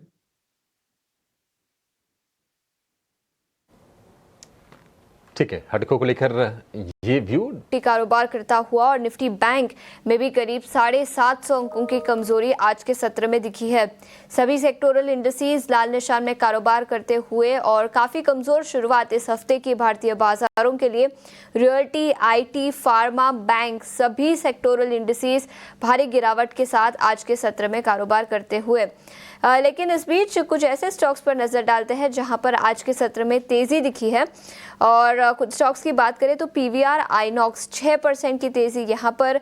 इंडस टावर्स, वोडाफोन आइडिया की बड़ी खबर आई जिसके चलते इंडस टावर्स भी 6% की तेजी के साथ कारोबार करता हुआ। लेमन ट्री 6% ऊपर। तो कई सारे स्टॉक्स जो तेजी के साथ कारोबार कर रहे हैं। लेकिन बैंकिंग सेक्टर से एक स्टॉक जहां पर पिछले कुछ दिनों में कमजोरी दिखी है, आज रिबाउंड करता हुआ नजर आया, इंडसइंड बैंक। इस पर हमने निकुंज सर की भी राय ली थी कुछ समय पहले, लेकिन अब टेक्निकल नजरिया भी ले लेते हैं इस स्टॉक पर। इंडसइंड बैंक, लक्ष्मीकांत जी क्या राय होगी आपकी इस स्टॉक पर? 680 के आसपास स्टॉक कारोबार करता हुआ। देखिए कोई short term pullback move play करना है तो यहाँ से हम बाय करने का रिकमेंडेशन दे सकते हैं। अदरवाइज यहाँ पर अभी भी स्टॉक अपने डाउन ट्रेंड में ही मूव कर रहा है। हालांकि आज के सत्र में हमें थोड़े से 5% के गेन आते हुए दिखाई दे रहे हैं और बुलिश एंगल्फिंग का फॉर्मेशन भी आता हुआ दिखाई दे रहा है। तो हमें लगता है कि एक शॉर्ट टर्म पुल बैक हम एक्सपेक्ट कर सकते हैं। जैसे ही स्टॉक 690 के ऊपर निकलता है, वहां से फिर हमें 710 से लेकर 720 के लेवल्स हम आने वाले समय में देख सकते हैं। तो शॉर्ट टर्म पुल बैक के लिए बाइंग रिकमेंड किया जा सकता है इंडसइंड बैंक में। इंडसइंड बैंक 5% से ज्यादा की तेजी के साथ आज स्टॉक कारोबार करता हुआ। लेकिन इस बीच हमारे साथ अब कुणाल परार भी जुड़ चुके हैं। कुणाल जी, बहुत बहुत शुक्रिया समय निकाल कर ईटी नाउ स्वदेश के साथ जुड़ने के लिए। सबसे पहले आपके क्लोजिंग कॉल्स दे दीजिए, आधा घंटा बाकी है ट्रेड खत्म होने में। क्लोजिंग कॉल्स कौन से होंगे आज? वेल, ओवरऑल मार्केट की बात करें तो जिस हिसाब से फिलहाल मोमेंटम देखने को मिल रही है, एक कहीं ना कहीं एक अच्छी खासी मोमेंटम यहाँ से कैरी होती हुई हमें आने वाले दिनों में देखने को मिल सकती है। और जो मोमेंटम जिस जिस हिसाब से मार्केट अभी ट्रेड कर रहा है, लाइकली चांसेस है कि निफ्टी यहाँ से आने वाले दिनों में एक ऊपर की मोमेंटम दिखा सकती है, क्योंकि ओवरऑल सपोर्ट के पास है। नो डाउट 350 पॉइंट नीचे है, बट सपोर्ट मेंटेन करके रखा है, वो एक मेन बात है। तो जो व्यू है यहाँ पे वो पॉजिटिव साइड का ही है। मेरा मानना है कि यहाँ पे बैंकिंग को लेके मेरा जो व्यू है पॉजिटिव साइड का है। एक्सिस बैंक जो भी 1084 के अराउंड है, वहां पे खरीदारी करके चलने की सलाह है, क्योंकि पहले भी सेम लेवल का सपोर्ट लेके एक्सिस बैंक ने यहाँ से बाउंस बैक दिखाया था। सेम लेवल का यहाँ से एक्सपेक्टेशन रख सकते हैं बाउंस बैक का। 1083 के अराउंड है, खरीदारी करके आप चलिए। लोअर लेवल पे जो हम यहाँ पे एक्सेल मेंटेन करके चलेंगे, वो आज का ही जो लो है 1070 का, वो हम यहाँ पे एक्सेल मेंटेन करके चलेंगे। टारगेट की बात कर लेते हैं तो सबसे पहला टारगेट जो यहाँ पे हमें देखने को मिल सकता है वो है 1100 का है। और 1100 जिस दिन ब्रेक करता है, ये 1120 तक के भी लेवल हमें देखने को मिल सकते हैं। तो प्रेशर लेवल से एक्सिस बैंक खरीदारी करके चलने की सलाह रहेगी।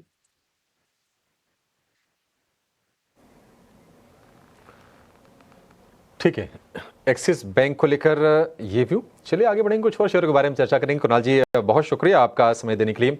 आज देखिए, जो ज्यादा चढ़ने वाले शेयर है निफ्टी में ना, ट्रेंट और इंडसइंड बैंक। ट्रेंट में करीब 5% के आसपास की तेजी है। ट्रेंट एक रिकवरी वाले फेज में है, क्योंकि भाव गिर के करीब करीब आधे हो गए थे ट्रेंट की, लेकिन अच्छी बाइंग लौटी है ट्रेंट में। कुणाल जी, ट्रेंट पर व्यू दीजिए। ट्रेंट में क्या नया पैसा डालना है या नया ट्रेड लेना है, या फिर अगर किसी की तेजी की पोजीशन है तो उसको होल्ड करे, स्टॉप लॉस को ट्रेल करके?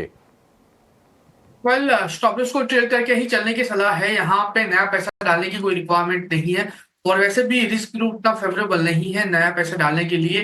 तो अगर ऑलरेडी पोजीशन है तो उसको होल्ड करके चलने की सलाह है। ऊपरी लेवल की अगर बात करूं तो आने वाले दिनों में 5800 और 5800 जैसे ही ब्रेक होगा, आपको एक 6200 तक के लेवल दिखाने के लिए रेडी है। तो नई पोजीशन नहीं बनानी है, जो एग्जिस्टिंग पोजीशन है उसको ही कैरी करके चलने की सलाह रहेगी। ठीक है, एग्जिस्टिंग पोजीशन को ही कैरी करके चलने की सलाह है। शुगर शेयरों में भी हमने हाल फिलहाल देखा है कि थोड़ी मिठास रही है, जैसे खबरें अभी आई थी चीनी के थोड़े से दाम बढ़ने की, उसके चलते भी। श्री रेणुका में आज हम थोड़ी तेजी देख रहे हैं। शुगर में राजेश जी कोई ट्रेड बन रहा है आपके हिसाब से?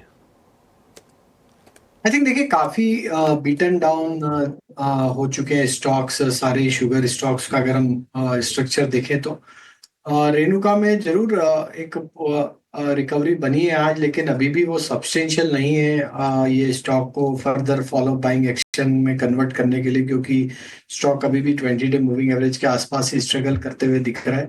तो हमें लगता है जब तक ये स्टॉक 30-31 के लेवल को क्रॉस नहीं करता है, थोड़ा यहाँ साइडवेज ही रहेगा। बट शुगर में अगर हम देखें तो हमें जो स्टॉक पसंद आता है वो बलरामपुर चीनी ही है। ये स्टॉक का स्ट्रक्चर काफी स्टेबल लग रहा है और पिछले कुछ दिनों में हमने पिछले 3-4 हफ्तों में स्टॉक ने एक अच्छी रिकवरी लोअर साइड से बनाई है और कंफर्टेबली स्टॉक 200-डे मूविंग एवरेज के ऊपर भी सस्टेन होते हुए दिख रहा है। तो हमें लगता है बलरामपुर चीनी यहाँ पे एक बैट लिया जा सकता है अगर शुगर स्पेस में बाय करना है तो। 540 के आसपास का स्टॉप लॉस रखें ट्रेडिंग पॉइंट ऑफ व्यू से, और अगर ये इसके ऊपर सस्टेन रहता है तो 575 580 तक की अपसाइड यहाँ पे देखने को मिल सकती है।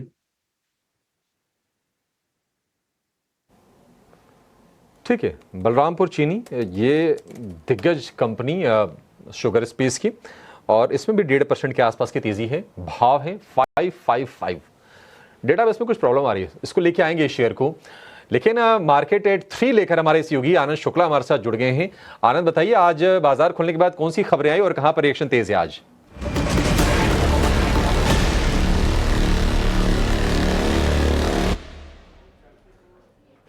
जी हाँ, सबसे पहले बात करते हैं केईसी इंटरनेशनल की, जहां पर कंपनी को 1240 करोड़ का ऑर्डर मिला है।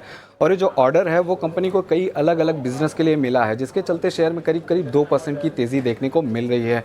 इसके अलावा राइट्स पे भी एक खबर है, जहां पर नुमालीगढ़ रिफाइनरी से कंपनी को 155 करोड़ का ऑर्डर मिला है और इस ऑर्डर के चलते शेयर में करीब करीब 2.5% की तेज़ी देखने को मिल रही है।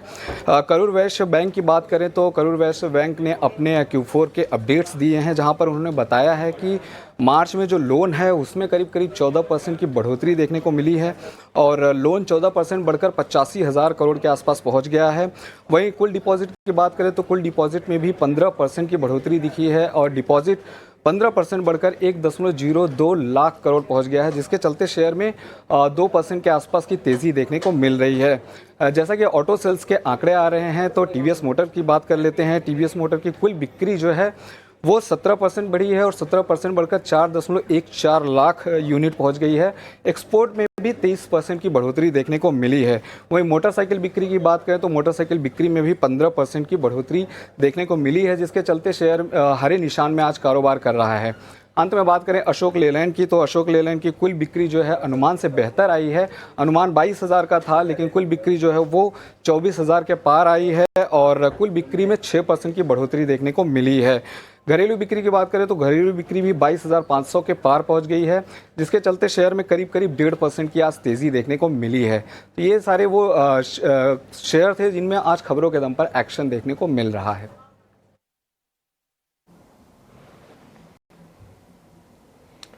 ठीक है, ये तमाम स्टॉक्स हैं जहां पर आज एक्शन देखने को मिल रहा है।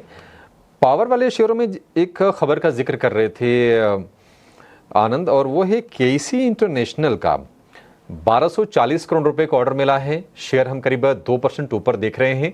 वैसे भी पावर वाली थीम ऐसा नहीं लग रहा है कि नहीं ये यहीं तक है, अभी तो गर्मियों की शुरुआत हुई है, अप्रैल शुरू हुआ है, आज 1 अप्रैल है, अभी 4-5 महीने शायद एक्टिव रह सकती है। ये पावर इक्विपमेंट से जुड़ी ये कंपनी है, ट्रांसमिशन लाइन वगैरह बिछाने का काम करती है। राजेश जी, केसी पर जरा व्यू दीजिए। केसी कंपनी तो ठीक है, लेकिन ट्रेड बन रहा है इसमें क्या? देखिए, एक बड़े करेक्शन के बाद स्टॉक में रिकवरी देखने को मिली पिछले 2-3 हफ्तों में, और रिकवरी में स्टॉक अपने 50-डे मूविंग एवरेज के ऊपर भी सस्टेन हुआ है।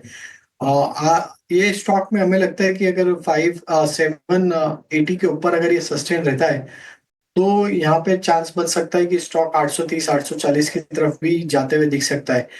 तो एक रिकवरी का अटेम्प्ट यहाँ पे आते हुए दिख रहा है, और तो 780 का स्टॉप लॉस फॉलो करें जिनके पास भी पोजीशन है लॉन्ग साइड की तरफ। ठीक है, 780 का स्टॉप लॉस फॉलो कीजिए आप। केसी इंटरनेशनल में हमने देखा था कि शेयर ये 1300 रुपए के आसपास तक गया, वहां से गिर के इसका भाव 700 रुपए के भी नीचे गया था, लेकिन वहां से थोड़ी स्ट्रेंथ आई है। महीने भर में अगर आप देखेंगे तो 15-16% के आसपास की तेजी हमने देखी केसी में। तो अगर आपके पास है पोजीशन है तो बने रहिए, 780 रुपए का स्टॉप लॉस इसमें आप लगा लीजिए। आज ठीक ठाक तेजी इसमें है 2% के आसपास की। चलिए एक छोटे से ब्रेक ले रुके। बात रही इस हफ्ते की भारतीय बाजारों के लिए 350 अंकों की कमजोरी अभी भी दिखी है और दिन की ऊंचाई से भारतीय बाजार गिरावट के साथ आज बंद होते हुए नजर आ सकते हैं। 3:12-13 हो चुके हैं, 15-20 मिनट बाकी है बाजार बंद होने में, लेकिन हमारे मेहमानों से BTST और STBT कॉल्स ले लेते हैं। लक्ष्मीकांत जी, सबसे पहले आपसे पूछना चाहूंगी, कौन सा ट्रेड लेना चाहेंगे आप, BTST या STBT? जी, BTST रहेगा। मैं जुबिलेंट फूड में बाय करने का रिकमेंडेशन देना चाहता हूँ। यहाँ पर मुझे ड्रैगन फ्लाई डोजी का फॉर्मेशन बनता हुआ दिखाई दे रहा है। 200 DMA से स्टॉक सपोर्ट लिया है इस स्टॉक ने, तो मुझे लगता है कि यहाँ से हम एक short term pullback move देख सकते हैं। इसको हमें बाय करना है अराउंड 660 लेवल के आसपास, और इसमें जो स्टॉप लॉस रखना है वो रखना है 645 का, और यहाँ से फिर हम 690 के टारगेट एक्सपेक्ट कर सकते हैं जुबिलेंट फूड में।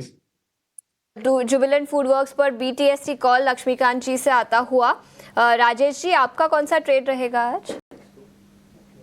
तो इंडियन होटल पे यहाँ पे हम बाय करने की सलाह देंगे। स्टॉक में अगर हम देखें तो एक रिकवरी के बाद थोड़ा सा कूल ऑफ जरूर हुआ है स्टॉक हायर साइड से, बट स्टॉक यहाँ पे अगर हम स्ट्रक्चर देखें तो 100 डे मूविंग एवरेज के आसपास ही सपोर्ट लेके आज बाइंग एक्शन देखने को मिला है स्टॉक में। तो हमें लगता है इंडियन होटल यहाँ से एक अच्छा स्टॉक साबित हो सकता है। 825 830 के अपसाइड के टारगेट के लिए बाय किया जा सकता है, और स्टॉप लॉस रखेंगे करीब 795 का।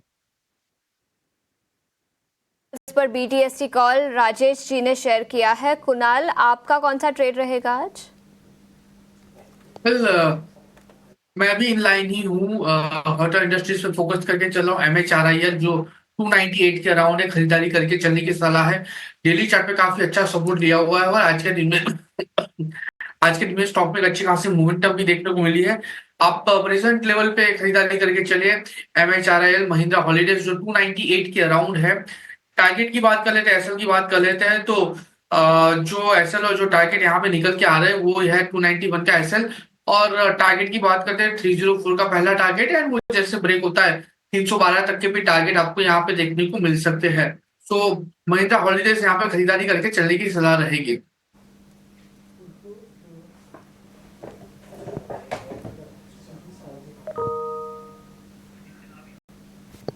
ठीक है, तो ये नजरिया और कुछ BTST के ट्रेडिंग कॉल्स हमने सभी मेहमानों से ले लिए। कुणाल जी ने भेजे, लक्ष्मीकांत जी और राजेश जी ने अपनी भी BTST और STBT कॉल्स दी है। लेकिन इसके अलावा कुछ और इंडिविजुअल सेक्टर्स पर नजर डालते हैं जहां पर आज के सत्र में कमजोरी दिखी है।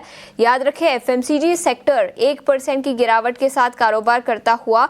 रैडिको खैतान, यूनाइटेड ब्रूअरीज दोनों ही सेम इंडस्ट्री, अल्को बेवरेज इंडस्ट्री के स्टॉक्स 2.5 से 3.5% की गिरावट के साथ कारोबार करते हुए। कुणाल, क्या राय होगी रैडिको खैतान और यूनाइटेड ब्रूअरीज इन दोनों स्टॉक्स पर?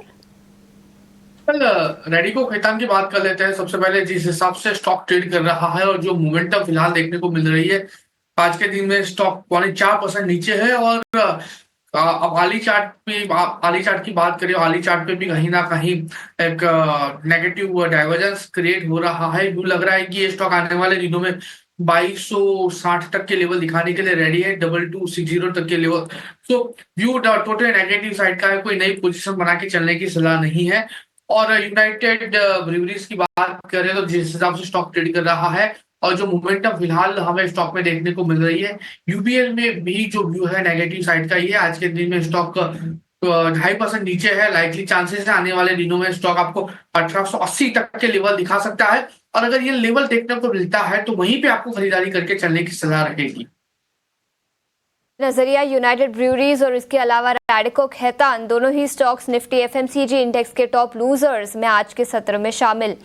लक्ष्मीकांत जी, वोडाफोन आइडिया पर आपकी राय लेना चाहूंगी। पूरे दिन उस स्टॉक पर चर्चा हुई है, बड़ी खबर निकल कर आई, स्टॉक 18-18.5% की तेजी के साथ बंद होने जा रहा है, लेकिन ऐसे में इस स्टॉक पर BTST STBT कोई ट्रेड बनेगा? जी, अभी तो फिलहाल इसको अवॉइड करना चाहिए। ऑलरेडी ये स्टॉक 18% के गेन के साथ क्लोजिंग दे रहा है। मुझे लगता है जो अब अपकमिंग हर्डल्स है वो 10 रुपीज के आसपास है, वहां पर हमें अब कंसोलिडेशन मूव दिख सकता है करंट लेवल्स पे। हालांकि निचले स्तर पर जब तक ये स्टॉक 7 रुपीज के ऊपर रहता है तब तक हम एक ब्रेकआउट का एक्सपेक्टेशन कर सकते हैं, बट हमें थोड़ा सा वेट करना चाहिए। अगर ये 10 रुपीज के ऊपर निकलता है देन आफ्टर हम इसको बाय करके चल सकते हैं। के पार निकलता है तो खरीदारी की राय बनेगी वोडाफोन आइडिया पर। और इसके अलावा इंडस टावर पर भी अपनी राय दीजिए। 350 के आसपास कारोबार करता हुआ 5.5% की तेजी आज दिखी है। देखिए, इंडस टावर में भी गैप अप ओपनिंग हुआ था शुरुआती सत्र में, बट यहाँ पर भी हायर लेवल्स पे इसने अपने जो मॉर्निंग गेन थे उनको इरेज कर दिया है और हमें एक ग्रेविस्टोन डोजी काइंड ऑफ फॉर्मेशन बनता हुआ दिखाई दे रहा है। ये यही दिखाता है कि हायर लेवल्स पे अभी भी सेलिंग है। तो जब तक ये स्टॉक 360-365 के ऊपर नहीं निकलता है तब तक इसमें वीकनेस बना रहेगा। और अगर ये अपने जो इमीडिएट लोज है 345 के नीचे फिर से फिसलता है तो हमें इसमें फर्दर करेक्शन देखने को मिल सकता है। उस दौरान ये स्टॉक 330 के लेवल्स को भी रिटेस्ट कर सकता है। 330 इंडस टावर 7% ऊपर था, फिलहाल जो तेजी है वो 5% के आसपास की है। ठीक है, 350 रुपये का भाव है। अच्छा, एक डील हुई है पेपर कारोबार में, वो है ITC की। पेपर कारोबार में ITC ने आदित्य बिरला रियल एस्टेट से सेंचुरी पेपर एंड पल्प को खरीदने की डील की है। 3,500 करोड़ रुपए की स्लम्प सेल बेसिस पर ये डील है। लेकिन इस डील से ITC को कितना बड़ा फायदा होगा और ये डील क्यों आदित्य बिरला रियल एस्टेट के लिए भी पॉजिटिव है, जरा ये समझते हैं। और ये कोई और नहीं, आशीषा ये रिसर्चर की भूमिका में होंगी। आशीषा, बताइए, आपने स्टडी की हुई है इस पूरी खबर को, किस तरह से आप देख रही हैं डील को, और ITC के लिए किस तरह से बेनिफिशियरी है, और ये भी आदित्य बिरला रियल एस्टेट के लिए कैसे फायदा होगा इससे? बिल्कुल, तो 3,500 करोड़ की ये टोटल ट्रांजैक्शन वैल्यू होगी और दोनों ही कंपनियों के लिए वैसे तो पॉजिटिव है। स्टॉक में ज्यादा कुछ रिएक्शन दिखा नहीं है, लेकिन याद रखिए Aditya Birla real estate business पर फोकस करना चाहता है, इसीलिए उन्होंने अपना पेपर कारोबार बेच दिया। वहीं ITC की बात करें तो उन्हें पेपर बिजनेस में एक्सपैंड करना है, जिसके चलते उन्होंने ये कारोबार आदित्य बिरला रियल एस्टेट से खरीदा है।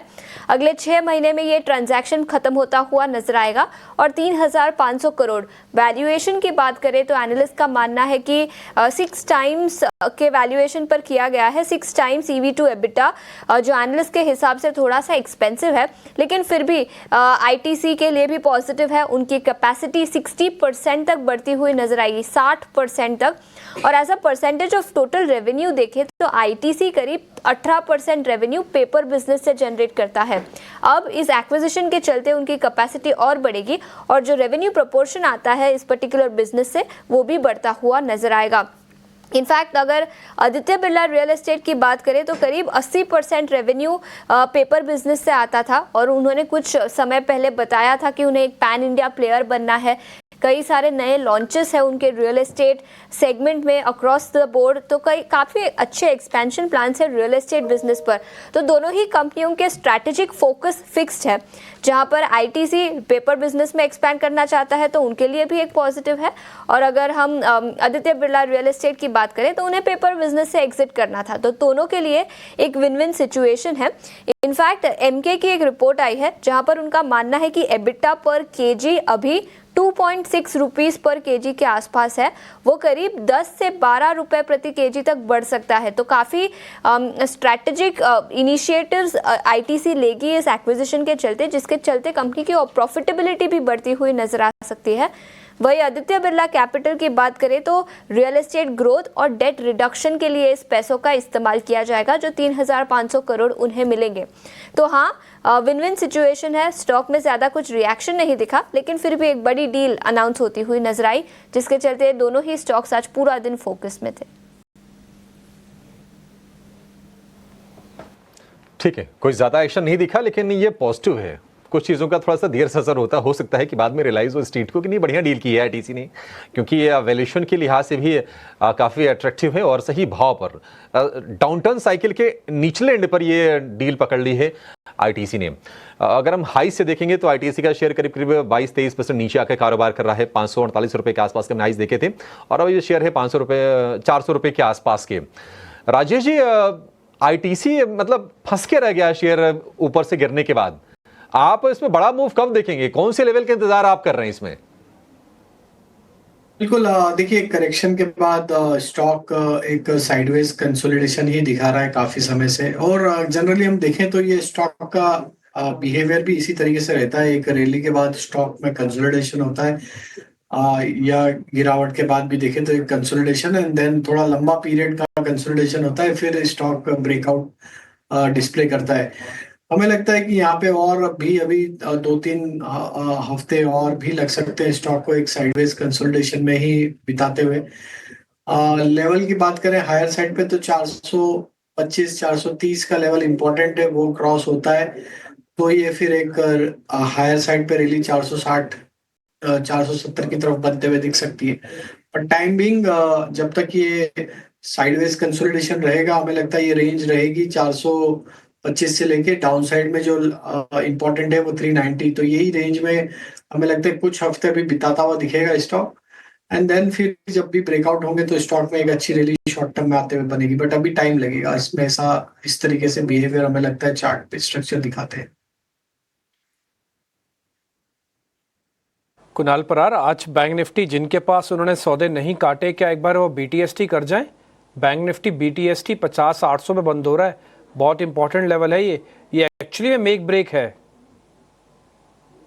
वेल डीपीजी बैंक निफ्टी की बात करें, जिस हिसाब से आज मोमेंटम देखने को मिली है, एक्चुअली वापस बैंक निफ्टी 200 एमए के नीचे आ गया है, और यस आपने सही कहा 50,600 पे काफी अच्छा सपोर्ट है। 50,600 50,650 की पहले भी 2 बार सेम लेवल का एक रेजिस्टेंस फेस किया था, और जो गैप बनाई थी पर्टिकुलरली 24 मार्च को, गैप का लोअर रेंज भी 50,670 के अराउंड है। तो 50,650 के अराउंड का एक्सेल मेंटेन करके मैं कहूंगा कि यहाँ से जो बीटीएसटी वो कैरी करके चला जा सकता है। 50,650 स्ट्रॉन्ग सपोर्ट है फिलहाल के लिए। ठीक है, 650 का सपोर्ट तो है, लेकिन अगर आप लेके जाना चाहते हो लेके जाओ। अगर सुबह कोई ज़्यादा बड़ा गैप आएगा तो वो झेलना पड़ेगा। अगर ज़्यादा बड़ा गैप डाउन नहीं आया तो फिर आप इसको मेंटेन कर सकते हो। 50,650 वाला एरिया सपोर्ट है। खैर, इस बीच मार्क कलेक्शन के नंबर आए हैं, ये करीब YOY करीब 10% बढ़े हैं, 1.96 लाख करोड़ आ गया। जीएसटी कलेक्शंस का नंबर करीब करीब 2 लाख करोड़ रुपए के आसपास का आ रहा है, और ये बहुत अच्छा साइन रहता है इकोनॉमी के लिए। 2 नंबर्स मार्केट पे ज़्यादा इंपैक्ट डालते हैं, इनफैक्ट मैं बोलूँगा 3 नंबर्स। पहला, एक तो ये जीएसटी कलेक्शंस का नंबर आता है, दूसरा नंबर आता है सिप का, सिस्टमेटिक इन्वेस्टमेंट प्लान जो होता है उसका नंबर आता है 26,000 करोड़ रुपए के आसपास का। तीसरा, इन्फ्लेशन का नंबर बहुत इंपॉर्टेंट आता है। तो ये 3 नंबर की अपनी बड़ी इंपॉर्टेंस है। 2 नंबर मार्केट के दौरान आ जाते हैं, एक नंबर मार्केट बंद होने के बाद। तो इन दोनों नंबर्स में से एक जो नंबर आया जीएसटी कलेक्शन का, एक गुड नंबर 1.96, बहुत ज़्यादा डीप करेक्शन है नहीं, और अकाउंटिंग ईयर की क्लोजिंग है। ये YOY नंबर्स है, मार्च का जीएसटी कलेक्शंस है, अप्रैल अकाउंटिंग ईयर की शुरुआत होगी तो नया जीएसटी कलेक्शंस भी राउंड ऑफ होके आएगा। ये जो मार्च का जीएसटी कलेक्शन है ये YOY बेसिस पर भी है, और अगर आप इसको YOY देखेंगे तो करीब 10% के आसपास बढ़ा हुआ है। तो एक अच्छा साइन है कि जीएसटी कलेक्शन साल दर साल, क्योंकि मार्च टू मार्च अकाउंटिंग लगती है तो इसलिए उसमें 10% का इजाफा जीएसटी कलेक्शंस के अंदर आया है। कंज्यूमर्स के पॉइंट ऑफ व्यू से तो ये टफ कॉल है कि जीएसटी कलेक्शंस ज़्यादा देना पड़ा, यानी कि जीएसटी देना पड़ा, लेकिन रेवेन्यू गवर्नमेंट की ट्रेजरी के लिए बहुत अच्छी चीज़ होती है ना। तो दोनों का अलग अलग व्यू पॉइंट है। कल कोई खड़ा होकर ये भी कह सकता है सर क्या बात बोल रहे, जीएसटी कलेक्शन हमारी जेब से तो जा रहा है, हमने 10% ज़्यादा दे दी है जीएसटी। बात आपकी ठीक है बॉस, लेकिन अब करें क्या, सिस्टम ही यही है। अब आगे बढ़ते हैं, 1-2 शेयर में को जरा और पता करने। गॉडफ्रे फिलिप्स की आज की क्लोजिंग अच्छी मिल रही है, सिगरेट बनाने वाली कंपनी है, कम वॉल्यूम के साथ काम होता है। एक बार जरा दिखाओगे, गॉडफ्रे फिलिप्स नाम की कंपनी होगी, GODFREYS बोले, ये सर्किट पे है। ओके ठीक है, छोड़ देता हूँ, सर्किट वाला शेयर तो मैं नहीं पूछ पाऊँगा। एक काम और करता हूँ मैं, फिर एक शेयर और पता करता हूँ, अशोक लीलैंड, एक बार जरा सर आप ये देख के बताओगे, इसको मैं पूरी सीरीज़ के लिए रख लूँ? राजेश सर, अशोक लीलैंड पूरी सीरीज़ के लिए रखना चाहता हूँ, छोड़ूंगा नहीं जल्दी प्रॉफिट इसमें से। तो देखिए रिकवरी यहाँ पे बन सकती, बट जो मेजर रिकवरी आएगी वो 220 रुपए के ऊपर आएगी। 220 का लेवल अगर ये क्रॉस करता है तो ये वीकली चार्ट पे फॉलिंग चैनल का ब्रेकआउट यहाँ पे बनते हुए दिखेगा, एंड देन स्टॉक पे 240 तक की अपसाइड भी अनफोल्ड होते हुए दिखेगी। But till the time 220 cross नहीं होता तो हमें लगता है कि यहाँ पे मूव बन सकता है, बट वो 220 के टारगेट के लिए बनेगा तो ऑलमोस्ट यहाँ से 5 से 6% के आसपास का मूव होगा। वो हमें लगता है कि वो जरूर आते हुए दिख सकते हैं। तो 203 रुपए के स्टॉप लॉस से बाय किया जा सकता है, टारगेट होंगे 220 रुपए तक के। एक सेक्टर मैं आपको दिखाता हूं जिसका नाम है निफ्टी मीडिया। अलग अलग सेक्टर्स हैं, आईटी है, ऑटो है, एफएमसीजी है, सब है। आप ये देखो निफ्टी मीडिया बकायदा डेज हाई पे बंद हो रहा है। और आपका बताऊं सेक्टोरली ये एक पहला ऐसा सेक्टर है अभी इस आज का मार्केट में जिसका 2% तक का गेन है मीडिया सेक्टर का। मैं इसके कुछ एक कॉन्ट्रीब्यूटर्स और ढूंढ लेता हूँ जो कि इम्पॉर्टेंट हों या फिर समझने लायक हों। तो अभी तो मेरे को ऐसा कुछ दिख नहीं रहा। कोई सेगमेंट में आपकी कोई पसंदीदा कंपनी है क्या कुणाल परार? मीडिया में मैं 3-4 नाम आपको बता देता हूँ। इसके अंदर पीवीआर आईएनएक्स इसका पार्ट है, सन टीवी इसका पार्ट है, जी एंटरटेनमेंट इसका पार्ट है और हैथवे वगैरह भी इसका पार्ट है। आपका है कोई इसमें से फेवरेट? नहीं है तो छोड़ देते हैं, मुझे तो सिर्फ नोटिस करवाने वाला था बस। वेल जी और पीवीआर में तो अच्छी खासी मोमेंटम है, सामने सन में एक डाउनसाइड की मोमेंटम है, लेकिन मैं कहूंगा थोड़ा सा अवॉइड करेंगे चलिए, क्योंकि जी और पीवीआर में दोनों में आज के दिन में अच्छी मोमेंटम देखने को मिली है, लेकिन ये कंफर्मेशन नहीं मिला है अभी तक। तो मैं लिटरली जितने भी स्टॉक के नाम लिए उन सबको अभी अवॉइड करके चलने की सलाह दूंगा निफ्टी जी।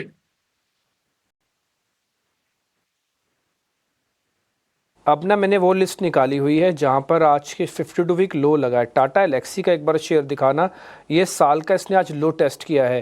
राजेश सर एक बार ज़रा चेक करोगे टाटा एलेक्सी, ये तो कुछ ज़्यादा ही नहीं ख़राब हो गया। अभी तो टेस्ला आया ही नहीं है, टाटा एलेक्सी तो बहुत ख़राब हो रहा है। तो ये स्टॉक में अगर हम डिम्पी जी देखें तो एक कंटिन्यूस डाउन ट्रेंड है। तो स्टॉक में जो भी रिकवरी बनी है वहां पे स्टॉक में फॉलो अप बाइंग एक्शन नहीं आते हुए दिखी, और स्टॉक में जो हाई बने थे करीब 9000 के ऊपर तक के, वहां से अब ये स्टॉक एक कंटिन्यूस करेक्शन के दौर से ही गुजरते हुए दिख रहा है। सारे near term short term moving average के नीचे फिसल चुका है स्टॉक। तो हमें लगता है ये अगर 5000 इसका नेक्स्ट लेवल है, अगर वो भी टूटता है तो फिर ये 4800 की तरफ भी फिसल सकता है। तो अभी थोड़ा दूर रहना चाहिए स्टॉक में, अभी बाय नहीं करना चाहिए। हालांकि स्टॉक ओवरसोल्ड है, बट फिर भी वीकनेस अभी भी दिख रही है नियर टर्म शॉर्ट टर्म के हिसाब से, और हमें लगता है कि ये 4800 की तरफ फिसलता हुआ दिखेगा।